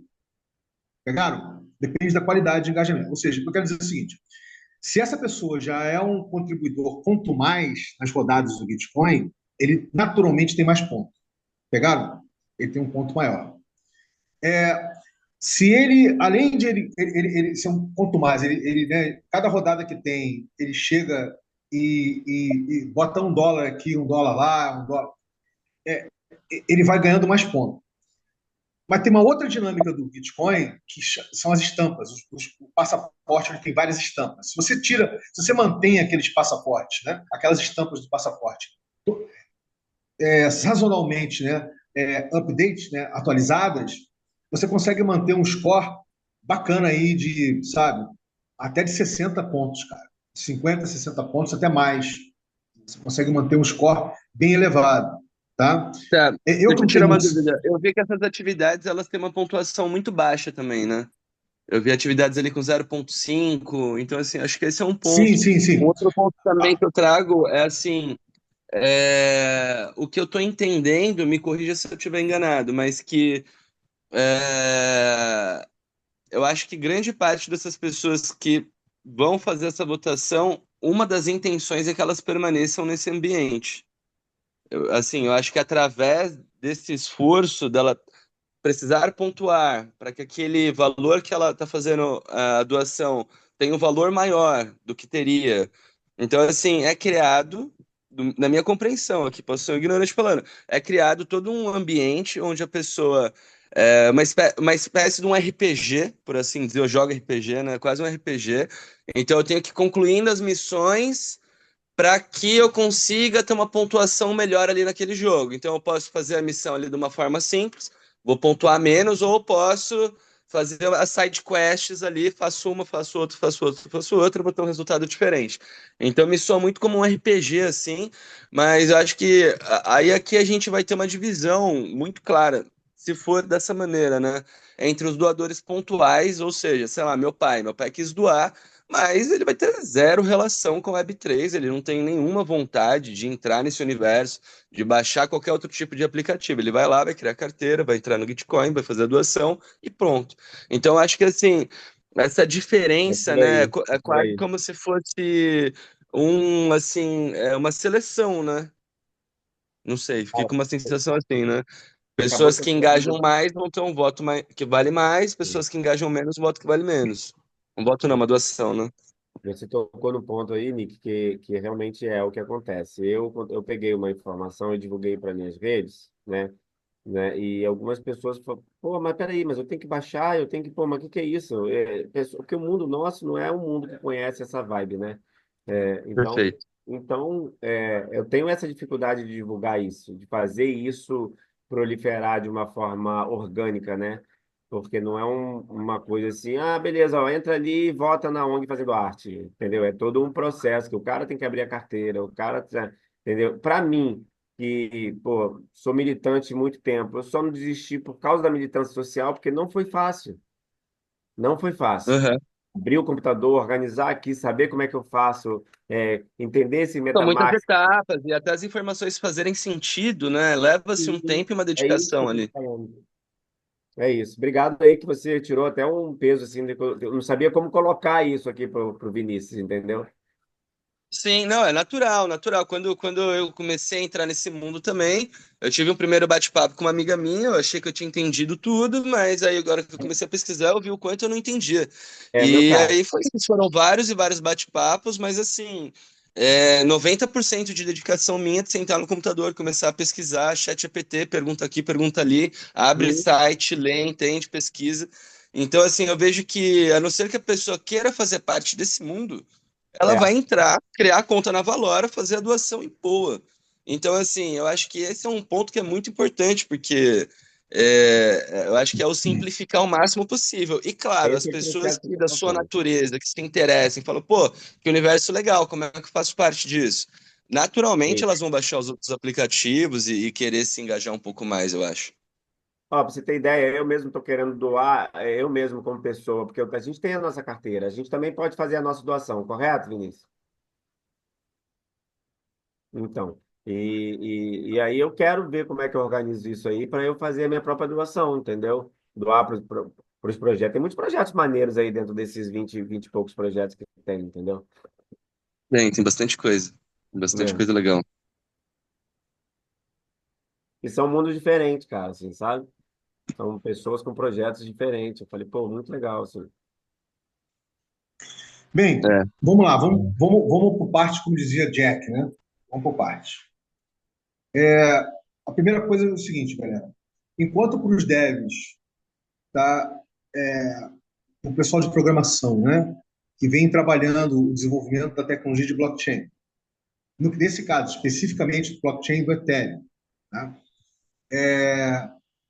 Eles entendem que ainda a experiência de quem usa, né, ela ainda está muito longe ainda de ser uma coisa facilmente apropriável, como você encontra na Web2. Esse entendimento ele existe, tá? Tanto que ainda Perfeito. tem um volume gigante de recursos ainda disponível para poder Deixa eu só desenvolver. te perguntar para você inserir isso na sua observação, Vini. Eu acho que é muito interessante. Porque eu senti isso em todas as plataformas que eu usei. Justamente o que você trouxe, a experiência do usuário é algo que, assim, é meio que, pô, é muito do intuitivo e muitas coisas meio confusas, assim, né? Então foi legal você trazer isso, que o pessoal observa isso também para buscar levar uma experiência diferente, porque eu acho que isso foi, assim, algo que eu notei de cara, assim, né? Você não acha tudo assim, vamos dizer, de uma forma mais palatável, né? Que é mais né? Assim, tipo, você bate o olho e fala, ah, nossa, não, então é isso. Você precisa ali realmente mergulhar na parada, né? É isso. Exatamente, exatamente. Então, de fato, essa preocupação existe, sabe, Nick e Evandro? Ela existe, está aí fora e, e ainda não chegou lá ainda. Tá? Mas você já tem hoje, por exemplo, eu vou dar uns exemplos para vocês, para gente ficar só na teoria, né? Eu vou até botar aqui no chat. Vocês podem procurar, que está ligado ao Celo, tá? Vou botar aqui Celo. O Celo hoje, através do Opera, Opera é um browser, vocês conhecem o Opera, né? Um navegador. Sim. Eles Conheço Opera. criaram, Muitas vezes baixei eles várias criaram paradas no Opera aí direto. uma carteira com uma tecnologia antiga chamada abstração de conta, onde você tem menos fricção, tá? Chamado MiniPay. Então, vão procurar no Opera, tá? O MiniPay. Nesse navegador Opera, o MiniPay. O MiniPay hoje é um sucesso em vários países africanos para fazer vários micropagamentos, para fazer micropagamentos mesmo, micropagamentos. E ele roda na rede Celo. Tá? Ele ainda não está difundido, ele não chegou. A gente pretende, há uma intenção da gente trazer esse MiniPay aqui para o Brasil, né? E começando aí, sendo que a forma de começar a difundi-lo seria uma das formas, né? Não há forma, né? Seria através dessas dinâmicas de financiamento quadrado, não só do Bitcoin, mas de outras plataformas também, né? Como o Givef, como o Octante, enfim. Mas a ideia, uma das ideias seria essa. Então, eu boto aí para vocês darem uma pesquisadinha, para vocês verem como ele é completamente. A experiência de uso dele é sensacional. Parece uma experiência de uso Web 2, entendeu? E Uhum. você não vê o que você vê numa MetaMask, ou também você não vê o que você vê numa Valora, tá? Porque ele é muito amigável mesmo. Tá? Então, vamos dar uma olhada para você entender o que eu estou falando. E é blockchain. É blockchain. Então, essas coisas já estão começando a pipocar aqui e ali. Então, a primeira pergunta já Legal. respondida nesse sentido. A outra questão é Ótimo. a seguinte. A outra questão é a seguinte. A outra questão é a seguinte. Aí eu vou falar de quem está ligado ao movimento cypherpunk, desde os anos 90, 80 para 90. Tá? É de você entender que a internet já faz parte da nossa experiência, né? Assim, nossa experiência de existência, né? Ou seja, é como se fosse um exoesqueleto, uma extensão da nossa imaginação, uma extensão, um ferramental que nos permite estar conectado com qualquer pessoa do planeta ou fora do planeta, né? Tem em órbita ali na Estação Espacial Internacional. Enfim, a, a, a, a internet ela é, por essência, cibernética. Tá? E nós somos seres cibernéticos. Por quê? Porque nós somos seres com uma capacidade imaginativa enorme, capaz do imaginativo, né? do metafísico do imaginativo, gerar ferramentas e tecnologia para botar no 3D aqui, né? No real, materializar no real. Então, nós somos seres cibernéticos. Então, nesse sentido, uma das questões que, pelo menos para mim, que é muito cara, é entender que o espaço cibernético, gente, é um espaço de cocriação. Então, eu quero dizer o seguinte: é um espaço onde a gente tem a oportunidade de cocriar novos primitivos tecnológicos e outros primitivos culturais, no caso, primitivos cyberculturais, entendeu? O que seriam esses primitivos culturais ou cyberculturais que a gente pode cocriar no espaço da internet? Gente, a gente trazer o comportamento de nos humanizar, fazer exercício de escuta empática, a gente sair dessa captura, né? Que o espaço cibernético da Web 2, que é massivo, né? 5,5 bilhões de pessoas, com as big techs, né? Meta, Amazon, Google fazem da gente diariamente, né? Onde nos colocam sempre numa dinâmica de polarização, porque gerou uma economia da atenção das telinhas, né? É isso? Tipo Perfeito. assim, os Perfeito. algoritmos geraram a economia da atenção das telinhas. Está sempre olhando telinha, né? Sempre fazendo, sempre olhando tudo, o tempo todo. Essa microeconomia da atenção, ela se deve a esses algoritmos poderosos que quer capturar sua atenção, quer consumir Perfeito. seus dados. Os dados na Web 2 não são nossos, não são deles, né? São dessas big techs. Então, o que acontece? E você é tratado como usuário. tá? Você não é tratado como co-criador. Então, uma das oportunidades gigantes que tem na Web3 é a gente ser percebido como co-criador dessa camada, desse espaço cibernético, e não só como usuário dele. Vocês E entendem gera isso? uma identificação muito grande, né? Justamente disso que você trouxe, né? Eu acho que essa relação foi muito interessante, de justamente o que a gente acontece aqui no mundo real, da gente pensar e criar, é o que acontece também nesse mundo digital, né? Desse pensar, desse organismo vivo maior, pensar, criar e também executar. Então, acho que essa identificação, talvez eu não tenha percebido, que foi um ponto meu muito forte de identificação até você falar. Eu acho que essa coisa da tela é desde o tempo do fogo, né? A gente é muito fascinado pela luz, né? E hoje o pessoal usa isso de uma forma do tipo assim, vou trabalhar o FOMO dentro de você, vou trabalhar vários aspectos que você vai ter que ficar olhando para mim o dia inteiro. Exatamente. Eles conseguiram esses algoritmos poderosos das Big Techs, da Web2, né? Que tratam a gente como produto, não só como usuário, mas como produto e matéria-prima, para embalar, né, os datasets deles e para vender para os brokers, etc. Eles conseguiram produzir para cada um de nós uma caverna de Platão, exclusiva, tá? Onde você está Perfeito. olhando só na telinha para suas sombras, entendeu? Isso é muito Então, na chato, né, cara? realidade, Essa realidade que eu a vivo gente hoje. está, a gente está conectado, mas não estamos, nós estamos conectados, mas não estamos interagentes, entendeu? A gente É uma está. conexão selecionada ali, uma pré-seleção, né, daquilo que você vai ficar. É só uma Ah, eu vejo conexão tecnológica. cara, é muito Assim, no âmbito isso. do protocolo é foda, né? Mas a gente acaba mergulhando na nossa ego-individualidade, na nossa própria caverninha de Platão, com nossas próprias sombras, entendeu? E a gente se acha o Sim, dono desse espaço, a gente se acha o rei, né? O imperador, né? O sim. grande deus desse espaço. Então privilegia o broadcast, né? O discurso, privilegia a monologia e não a dialogia, privilegia você tá certo, todo mundo está errado, entendeu? É, essa captura que tem a Web2, gente, é por isso que ela é muito nociva, entendeu? E é por isso que na Web3 a gente tem um espaço de a gente poder fazer o detox disso. De você deixar de se ver como produto, como matéria-prima e usuário, você se ver como co-criador. Essa que é a oportunidade.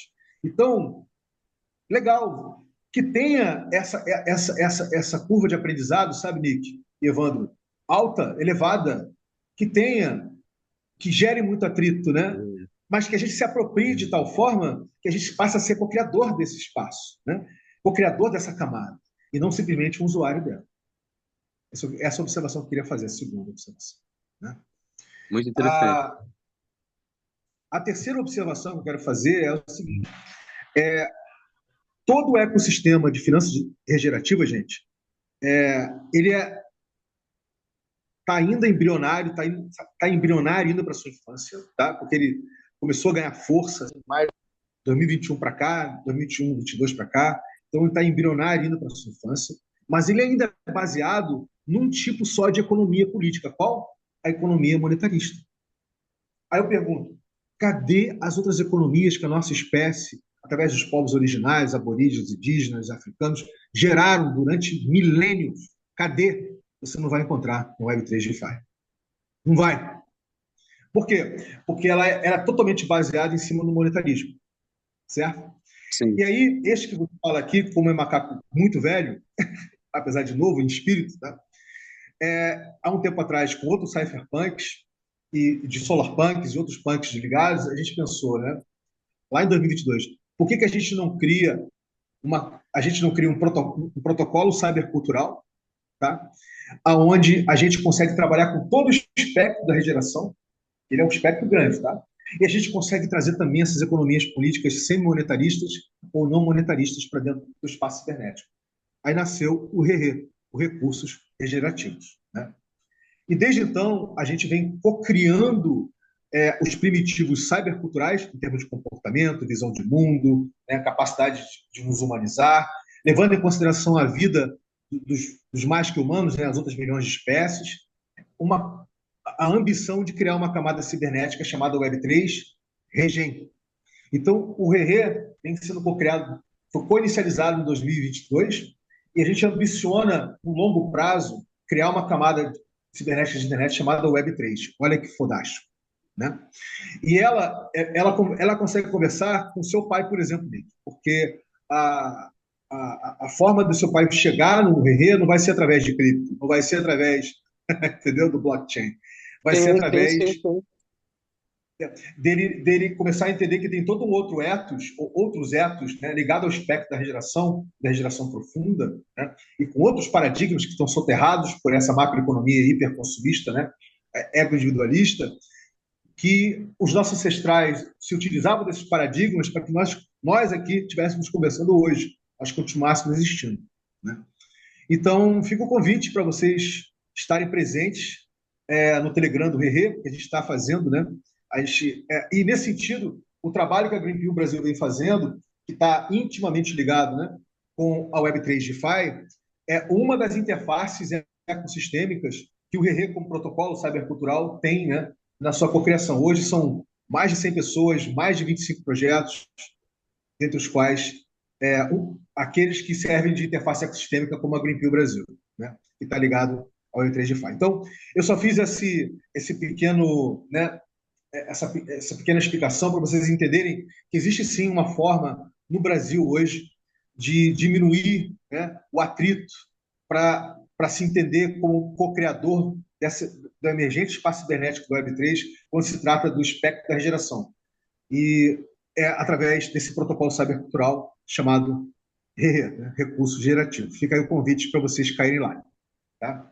Pô, com certeza, tenho muito interesse em fazer parte, acho muito interessante essa dinâmica e essa forma, essa visão, né? Essa forma de pensar e agir, né?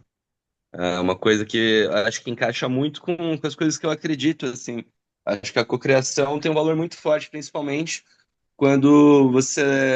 Acho que também até mesmo na lapidação de ideias, né? Muitas vezes a gente tem uma ideia e através da expertise de algumas pessoas você acaba tendo atalhos, você acaba tendo uma perspectiva muito diferente da sua e no mesmo sentido que você está navegando. Não é uma coisa do tipo assim... Não, não, tá tudo torto. Não, tipo, olha dessa maneira, olha isso aqui como pode ser legal pro seu projeto. Eu percebo que as pessoas estão constantemente buscando agregar e não diminuir, né? Construir e não destruir, né? Eu acho isso muito interessante, não é uma disputa, né? Isso é a perspectiva mais interessante. Pô, bacana, bacana o feedback aí, muito legal.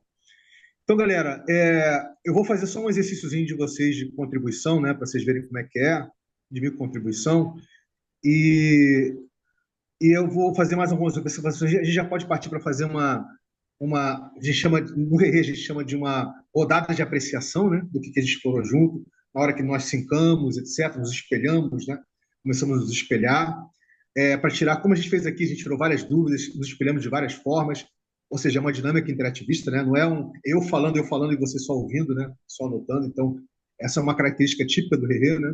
De fazer os sync-ups, que não são reuniões. Eu vou botar o link do Telegram do Rerê aqui, tá? Telegram. E lá tá rolando, cara, um monte de coisa. Telegram entre outras coisas, o que a gente chama de mapeamento crítico e básico, chapéu branco, white hat, que eu não vou explicar isso agora, mas é bem bacana porque a gente faz o mapeamento básico ou crítico do projeto, da cultura que está por trás das pessoas e do projeto, para entender ele como um organismo vivo e não só como uma organização, né? Como é usual na cultura de startups. Tá aí, ó, gente. Tem aí no chat. Show. Então, galera, Ô, vamos Vini, fazer deixa eu aqui tirar uma uma. última dúvida então, rapidinho contigo também. Em algum momento a Fala. gente entra para falar um pouco mais sobre a fase. Você acha que é melhor eu colocar essa pergunta depois? Pode fazer pergunta. Eu vou só mostrar para vocês aqui como é que a gente faz uma contribuição, tá? A gente chega Show. aqui, ó, eu vou, eu vou botar aqui no carrinho. Você vê que o ícone que eles botam aqui é o ícone mais famoso do e-commerce, né, do Web2, é um carrinho, né, de compras, né? Eu vi quando eles conversaram sobre isso, teve muita crítica no fórum do Bitcoin, né? Tipo assim, pô, mas a gente não está falando de hiperconsumo, mas é o que as pessoas entendem, blá, blá, enfim. Acabou ficando esse carrinho de compras aí. Aí você clica aqui no carrinho de compras aqui em cima. Essa coisa maluca, né? De você ainda estar fazendo uma compra, entendeu? Exato, exato. Mas eu acho que é isso. Eu acho que isso por si só, apesar de não ser o ideal, se baseando em tudo aquilo que a gente falou agora, né, sobre trazer algo novo, enfim, eu acho que mesmo assim é uma forma de conexão, né? Sim, Buscar isso conectar aí, mais pessoas nesse mundo, né? isso Acho mesmo, que Nick. se as pessoas tivessem mais entendimento do que é, acho que teria muito mais pessoas. Acho que gera muito, assim, uma coisa do, Mais nossa, é engajamento, né? difícil, é confuso, não, mas eu não entendi nada, mas eu tô perdido. Gera muito esse sentimento nas pessoas, né? E eu acho que uma ferramenta simples como essa, cara, já traz a pessoa um pouco mais pra perto, saca? Tipo, é um detalhe, assim, né? Sei lá. Não, não, tem razão, tem razão. Gente, vamos ler isso aqui juntos para vocês entenderem que está aqui. Então, aqui você tem Uhum. um carrinho, né? O kart. Isso aqui é uma coisa, é um future, né? É uma coisa que vem sendo colocada desde há duas rodadas atrás, que é o chamado Cross Round, Cross Network Giving, que é o seguinte: se eu chego aqui, em vez de contribuir só para o Luzes do Amanhã, certo? Eu boto o Apply to All, eu tenho que primeiro botar o valor aqui. Vamos botar aqui, vamos ver se um Celo vai. Botei um Celo, tá? Eu acho que um Celo não vai, mas vamos ver se vai. Se eu botar Apply to All, tá? É, normalmente vai aparecer para mim a possibilidade, né, de eu trabalhar aqui. Deixa eu ver aqui se. Ah, peraí. Apply the same donation amount to all the projects you currently have in the cart. Ah, eu só tenho um aqui, então eu tenho que. Então, beleza. Se eu quiser, eu posso ir botando no carrinho todos os projetos que eu quero, entendeu? Eu comecei com Luz da Manhã, eu posso colocar todos os 21 projetos que estão aqui, eu posso botar mais 5 projetos, tá? E aí, de acordo com o valor que eu colocar aqui, ele vai distribuir isso igualmente por esses 5 projetos, entendeu? Então, Tá. e outra coisa é o seguinte: você pode aqui, ó, você pode criar uma coleção da onde você fez digamos assim, para quais projetos você contribuiu, né? E ele ficar visível para outras pessoas verem como referência. Ah, poxa, o Vinícius então achou legal contribuir para o Luz do Amanhã, para aquele outro, para o Macaeco. Então, tipo assim, como as pessoas não conhecem, elas ficam, tipo assim, como não conhecem os projetos e o Vinícius conhece, vamos dizer assim, se o Vinícius contribuiu para esses, tá, eu vou me seguir pela coleção, né? Ou seja, da onde o Vinícius distribuiu os recursos, entendeu? Então, isso aqui é uma forma de sinalizar para quem não conhece os projetos, não tem que estar com tempo, ou de quem você conhece, vocês me conhecem, né? Se eu boto aqui alguns projetos que eu acho bacana distribuir, e eu gero essa coleção, você pode usar essa coleção como referência para você fazer a distribuição Ah, então beleza. do Então joga recurso o que você meu quer aí, o Fábio distribuir. Duarte. Você entendeu? Não, não, sim, vocês entenderam Tô por que tem brincando, esse filtro entendi. aqui? Entendi. Esse filtro ele é bastante antigo, ele já tem desde da rodada 11, se não me engano. 10 ou 11, tá? Esse aqui é mais novo, tá? Esse aqui é mais novo. É, Vamos lá. Outra coisa. Eu vou botar aqui um celo. Um celo, gente, equivale hoje a, a 30 centavos de dólar, tá? Agora vamos ver se isso gera match. Teoricamente, como eu tenho uma pontuação elevada, deveria gerar um match. Deixa eu botar dois celos aqui. Aí, viu? Um celo, vocês estão vendo aqui embaixo, né? Total match aqui embaixo, vocês estão vendo? Total donation, Uhum. total match. Um celo, mesmo que eu que tenho 40 e poucos pontos de pontuação, não gerou match, tá vendo aqui? Não gerou impacto. Se eu botar 1,5 celo, também não gera. Se eu botar 1,8, peraí, 1,7, já está gerando. 1,6, não vai. 1,7, galera. Encontramos, tá? É, Pelo menos para mim, tá bom? Olha que doideira. Para mim, com 1,7 celo, eu consigo gerar um impacto de 8 dólares e 11 centes. Ou seja, que equivale 1,7 celo equivale a 51 centavos. de dólar, tá? Ó, E eu consigo gerar um impacto de 8 dólares e 11 centes. Quantas vezes mais? Qual é a multiplicação em Nick que a gente está fazendo de impacto, Ah, de bastante match? coisa, hein? Não consigo nem. Uns 10 vezes. dá um Não sei, dinheirinho. 15 vezes mais ou menos aí. Entre 15 a 20 vezes, né, de impacto. Um pouco menos de 20. 17. Não, cara,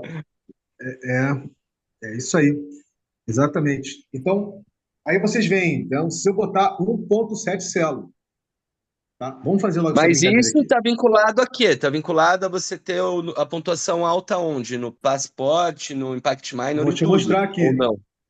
vou te mostrar aqui. Está vinculado ao Tá, fato que eu tenho uma pontuação alta no passaporte, que não deve estar nem tão alto, porque eu não renovei ele, eu tinha que ter renovado. tá. Se eu for no passaporte aqui, eu não tive tempo de renovar. Essa aqui é a história, tá? Se eu for no passaporte aqui, eu sempre renovo, né? Para manter ela entre 40, né? Entre 40, eu sempre renovo, né? E 40 agora, deve estar uns 36, 34, 35, 36 por aí. A pontuação mínima normalmente para você pontuar é entre 20 e 22, 23 por aí. O Entendi. arranjo que se conseguiu fazer com a galera do Bitcoin e da Celo é que, como tem uma dificuldade cultural para o pessoal entender o que é o passaporte, o que é uma estampa, tem um investimento mínimo que você tem que fazer aqui, é a gente fazer aquela listagem, né, que vocês colocam ali a carteira de vocês, onde já se conseguiu negociar que ali pelo menos todo mundo vai ter uns 20 pontos, né?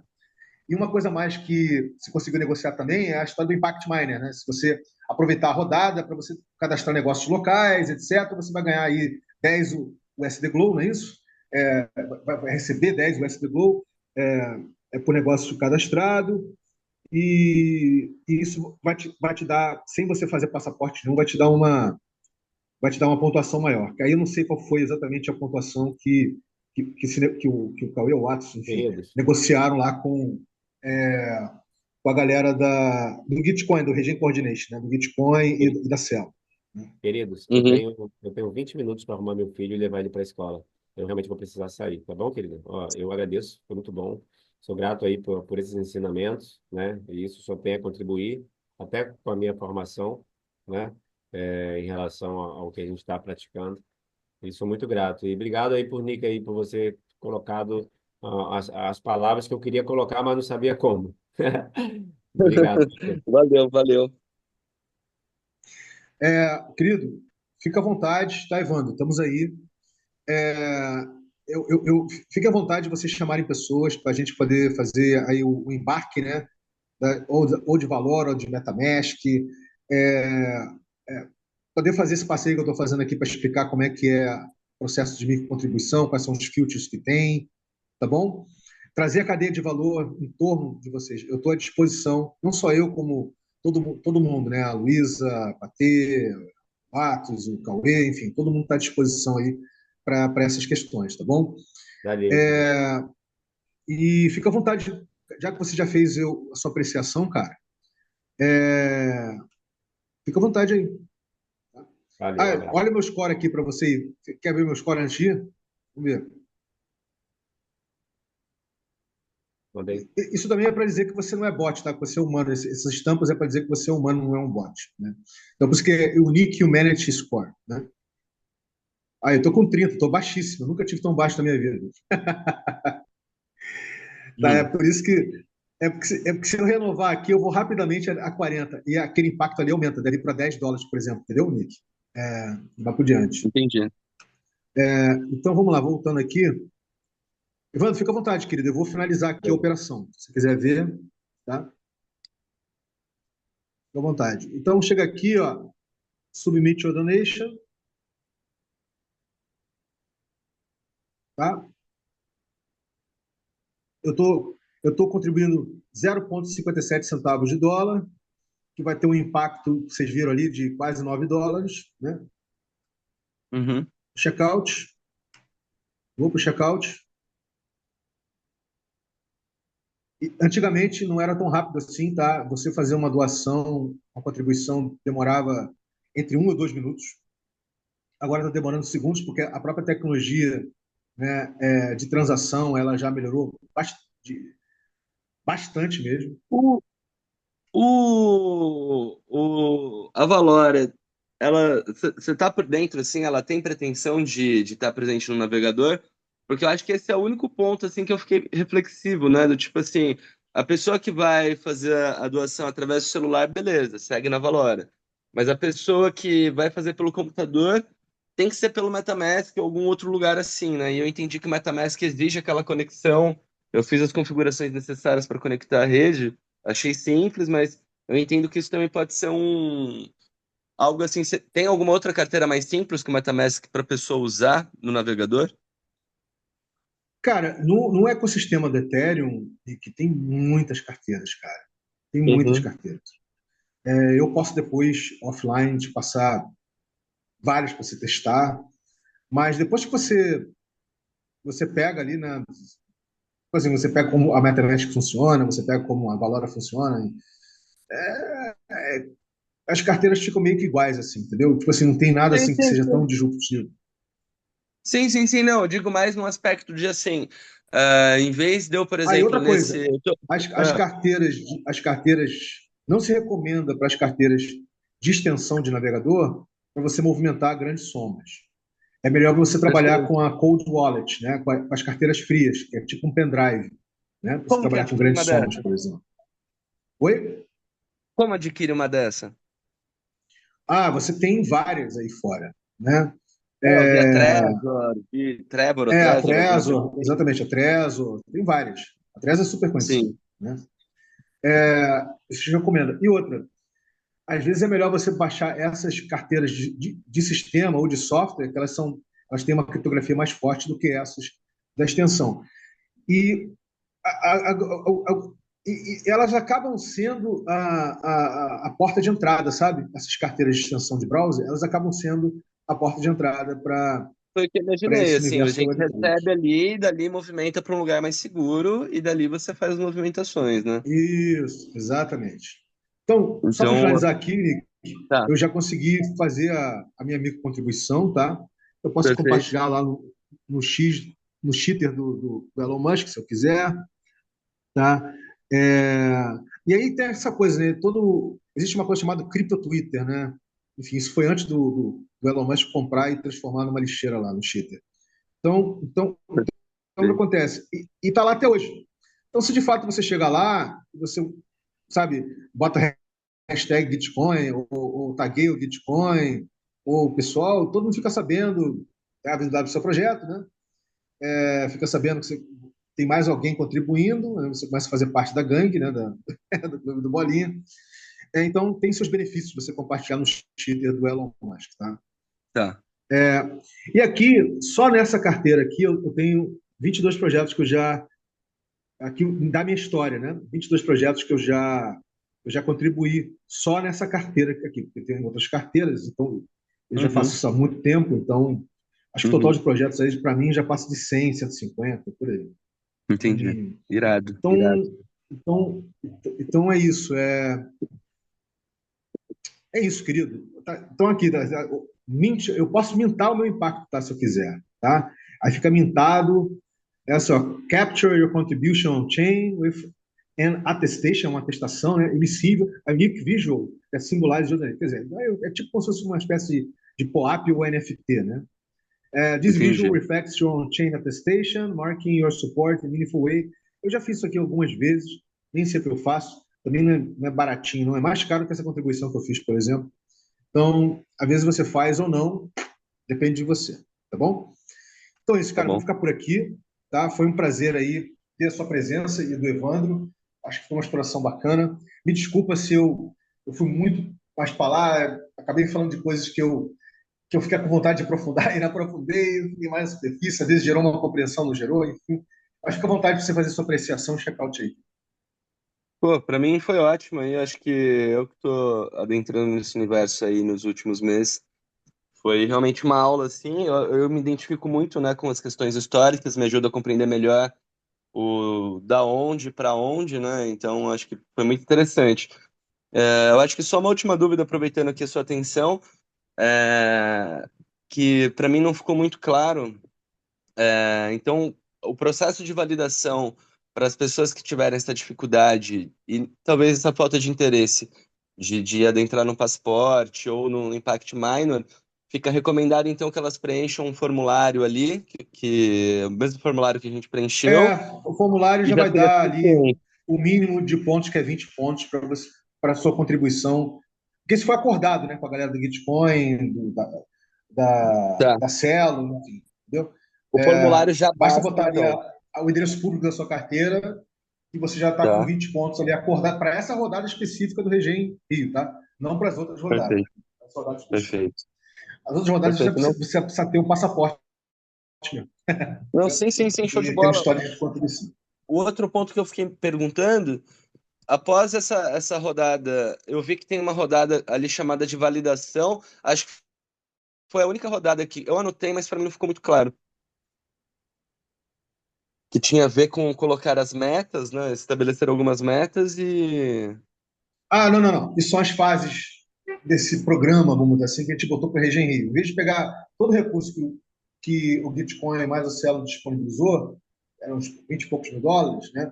A gente resolveu separar isso, né? Vamos trabalhar com 13 mil aqui, botar em mais duas fases, para haver tempo de aculturação, né? Então vai ter uma fase 2 que vai pegar o projeto, as pessoas do projeto e vai apresentar o Karma Gap, vai fazer um workshop para apresentar o Karma Gap. Onde que é uma tecnologia, um bem público, agora você vai entender, né? É um bem público de Web3 DeFi, né, que foi criado Uhum. e você pode, inclusive, fazer parte dele. Você pode botar seus recursos em stake para esse bem público, você pode participar da governança, pode fazer parte da DAO, né, que mantém esse bem público, etc. Votando, né, para onde para ele vai, o que desenvolve, o que não desenvolve, etc. Mas para a gente botar literalmente o projeto das pessoas on-chain mesmo, né? Isso Irado. aumenta ainda mais a reputação, né? E te convida, te torna o projeto elegível para todo tipo de rodada, outras rodadas que possam estar existindo dentro do ecossistema do Bitcoin, entendeu? E não só do Bitcoin, porque já tem outras plataformas já estão espelhadas com o Bitcoin, como GiveF, como Octant, e etc. Tem vários outros aí que estão fazendo coisas semelhantes, mas de formas diferentes, né? Com volumes de recursos diferentes também. E bota ali para fazer o match funding, né?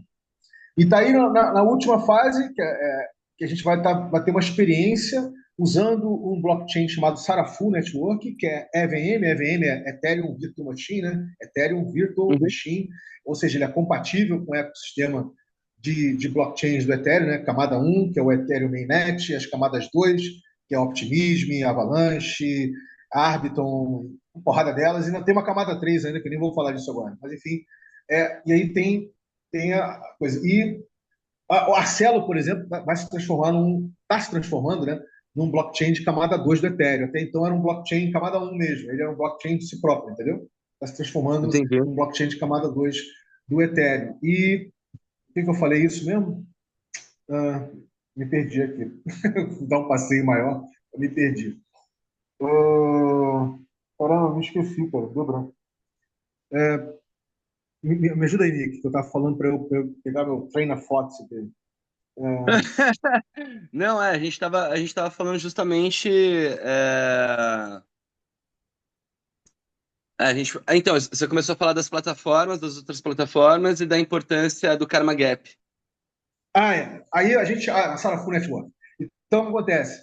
Tem um americano que há 15, 20 anos atrás foi para a Quênia e lá descobriu uma economia política não monetarista chamada piscinas de comprometimento, feita pela, pela, pela, pelas aldeias, né, pelas etnias locais. Ele ficou fascinado e ele codou isso, né, ele gerou um blockchain específico, que é EVM, é compatível com o Ethereum, né, chamado Sarafu Network, para rodar isso virtualmente. Essa economia política, né, não monetarista, chamada piscina de comprometimento ou piscina de compromisso. Né?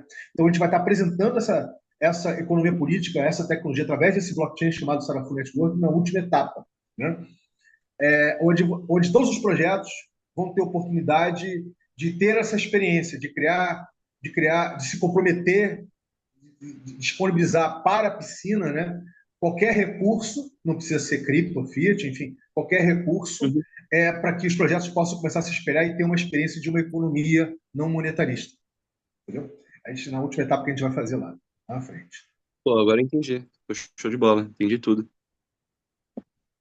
É isso, querido. E em cada Tá, etapa que dessa vai ser legal. distribuído recurso. Eu acho que na segunda são 27 mil, se não me engano. Eu não estou lembrado agora quanto é. Acho que é 40 mil agora na segunda. 40 mil na segunda e na última são 27 mil, se não me engano, reais. Uma coisa do gênero. Bem, é isso, Entendi. cara. Cara, eu vou ter que ir porque eu tenho coisas para fazer, mas foi um prazer, Nick, parear com você e com o Evandro, cara. A gente poder fazer essa Pô, navegação foi juntos aí. ótimo. Foi ótimo. Gratidão aí. Tamo junto, Vini. Vamos se Valeu. falando. Forte abraço, querido. Fica bem. Um abraço.